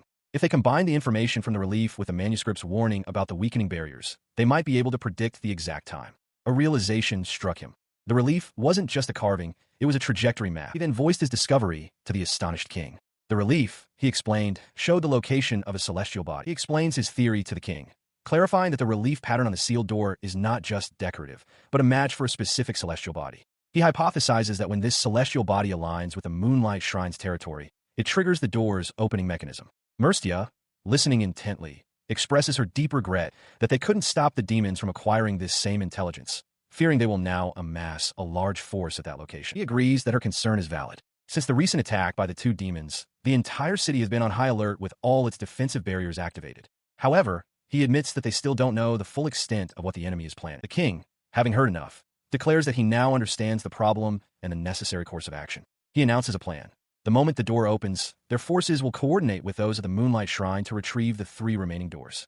He then turns to Theodore, stating that he has a proposal for him. He then makes his formal request, an official plea from the royal family. He asks Theodore if he can help them fight the demons in the next battle, acknowledging that it is a shameless thing to ask of someone so young. The young man replies without hesitation, stating that even without an official request, he would still fight. Demons are their enemies, especially powerful ones like Zebian. Hearing this, the king expresses his immense gratitude for Theodore's past deeds and promises rewards for his discoveries and victories. With that settled, he announces it is time to move to the next topic. The monarch then shifts the topic, addressing Theodore directly. He asks if the boy has changed his mind regarding a matter they had previously discussed. His attention then turns to Grace, asking about her intentions. She firmly states that she still wishes to be an adventurer, adding that she is content as long as she can continue working alongside Theodore. Satisfied with her answer, the king accepts her decision. He acknowledges that his earlier request was outrageous and expresses his gladness that she accepted it, but reveals he has something more to ask of them. He then addresses Theodore once more, seated upon his throne. The king declares his intention to grant him an official position, proposing to give him a title. The king elaborates on his offer. He explains that it cannot be a simple, honorary position. It must be a special title, one with no hindrances, specifically designed to avoid causing useless trouble amongst the other nobles. He turns to his advisors, believing the title for Theodore must reflect his accomplishments on the request. He asks Ricardo for his opinion, who states he has no objection, then turns to Mildred for hers. Ricardo elaborates, explaining they must find an honorary position or a title based on his great achievements, one that is equal to a court rank. The king agrees, adding that the title must also relate to the labyrinth, meaning they will have to create a new occupation entirely.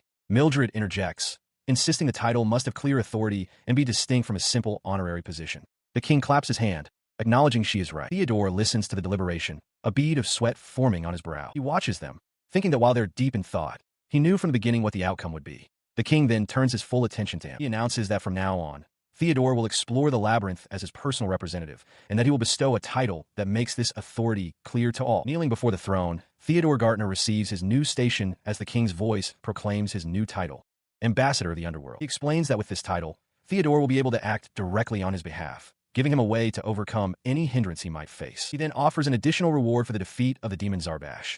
Grace will receive the rank of knight and work under the direct supervision of a new ambassador.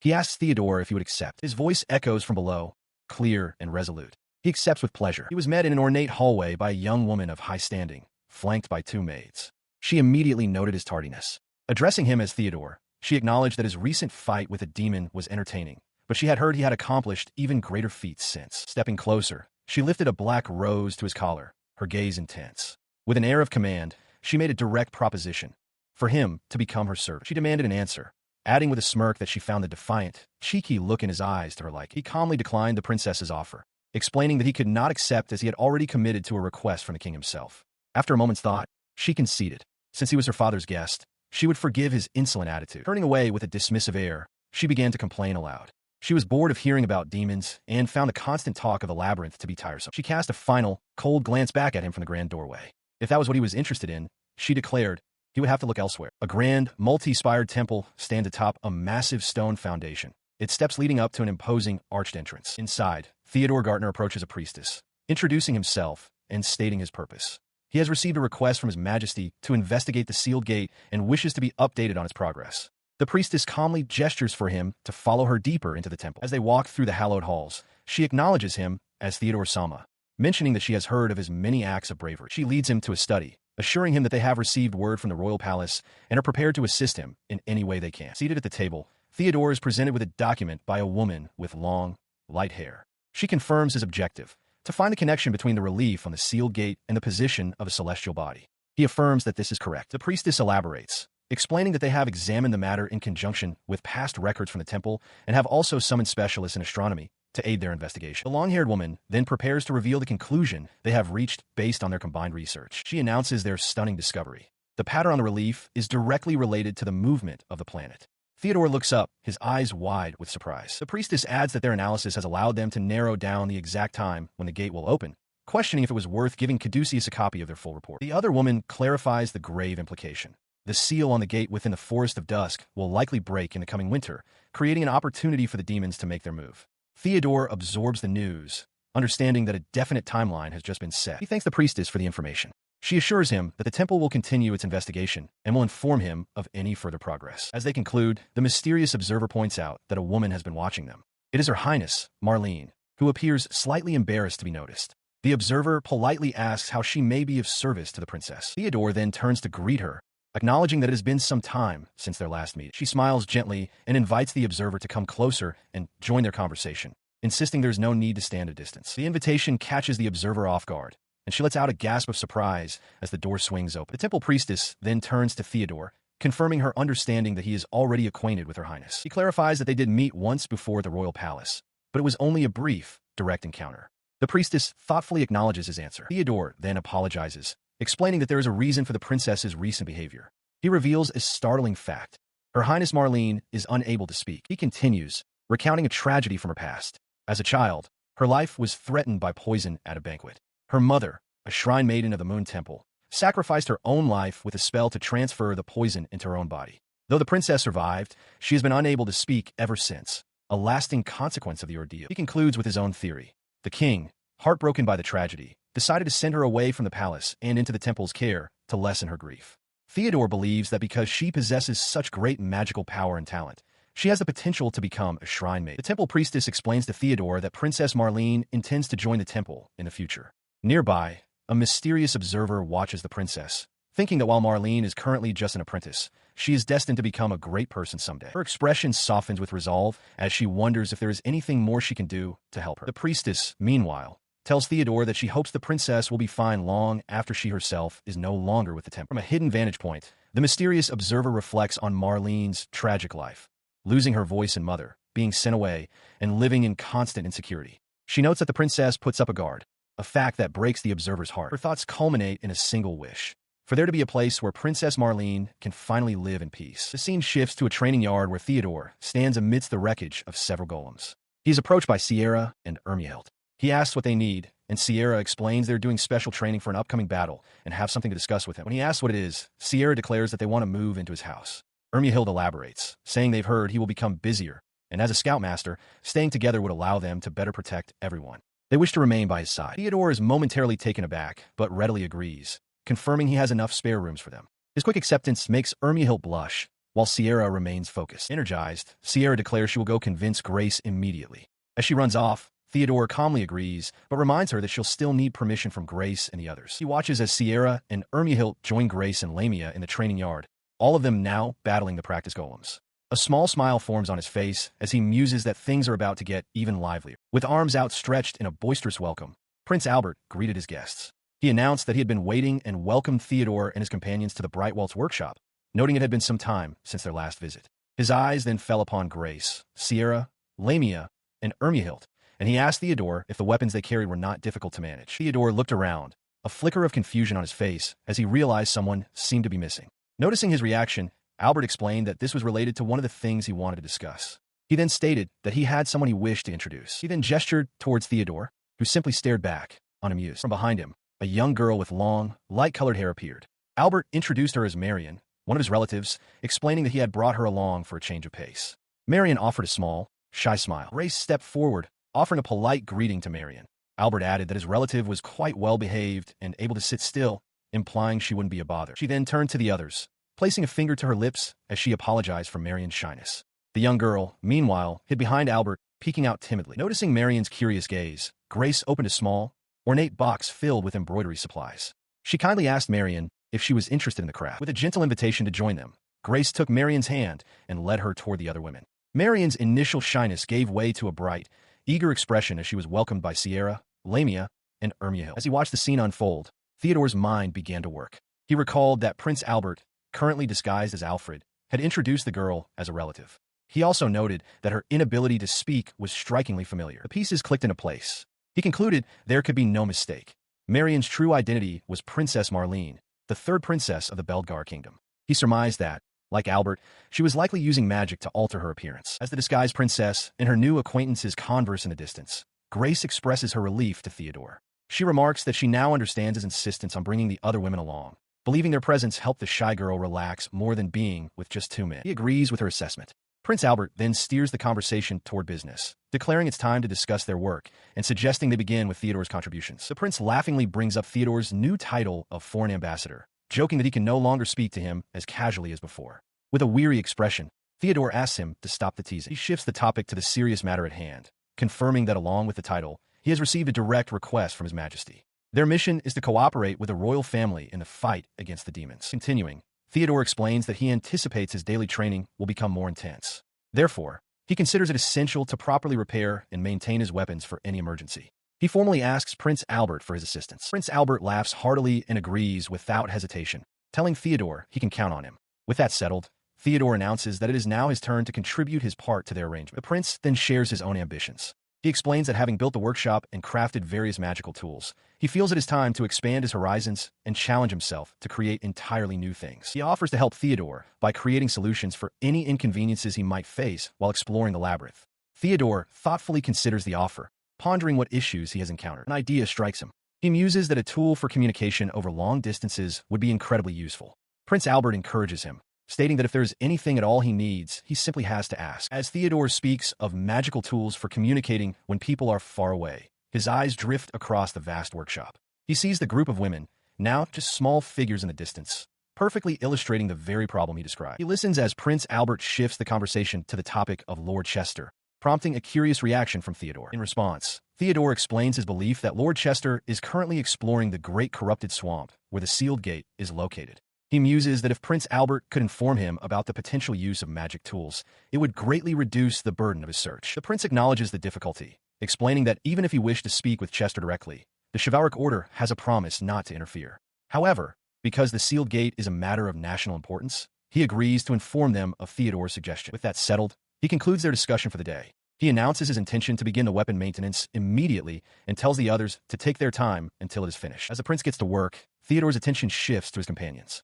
He watches Lamia and Princess Marlene sitting together, and a gentle smile forms on his face. He is glad he brought them, realizing that Marlene's ability to smile so freely means she is growing accustomed to being around others. Lamia playfully leans on a blushing Princess Marlene.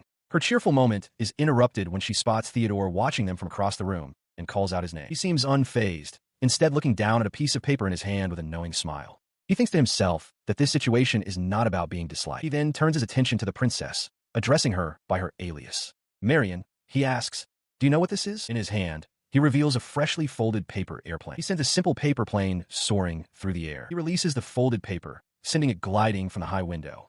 Down below, Princess Marlene and her companions look up as he reflects that while flying machines exist in this world, a simple paper airplane is a true novelty. The paper craft drifts gently downwards. For Princess Marlene, whose eyes widen with wonder, this is likely the first time she has ever seen such a curious object. Just as it reaches the courtyard floor, Prince Albert steps forward and deftly catches it in his hand, a warm smile on his face. He turns to the princess, addressing her as Marion, and presents the paper airplane to her. He explains that it can fly for a short distance without any magic. She stares, flustered and intrigued by the simple gift. The prince watches her reaction with a knowing and gentle expression. Overcome with a quiet joy, she clutches the paper airplane to her chest, her face flushing. Seeing this, Prince Albert silently wishes for her to always be happy. As she holds this simple treasure, her companions Lamia and Sierra look on with gentle curiosity. The prince's wish continues, hoping that one day, the time will come for Marlene to live in peace. With a message delivered, the group turns and walks away. Elsewhere, in a secret laboratory, alchemical instruments bubble and steam, hinting at clandestine experiments. From a darkened room, a mysterious woman in an ornate gown observes a magical projection. She scoffs, remarking on the foolish man who had the guts to refuse her invitation. She vows not to give up, declaring that the power she witnessed is not something to be overlooked. She wants it, no matter what. She recalled a crucial detail. The boy was not the true heir to the family of Lord Gardner. A straightforward approach, she mused while descending a staircase, would no longer suffice. It was time to intervene from the sidelines. Her mind settled on a point of entry. She had heard of the family's complicated environment, and she decided that would be the perfect place to begin her machinations. A slow, knowing smile spread across her face. The situation, she thought with a soft chuckle, was becoming far more interesting. Elsewhere, the season was beginning to turn. As Theodore and Lamia walked along a stone path, she noted that autumn had arrived, bringing with it a slight chill to the air. His attention was suddenly drawn to a carriage stopped nearby. He recognized the family crest immediately and called out, "Grace, that carriage." The carriage door opened, and an older man leaning on a cane stepped out. As Grace's voice called out, "Father," the man's gaze fell upon Theodore. "It's been a long time," he said,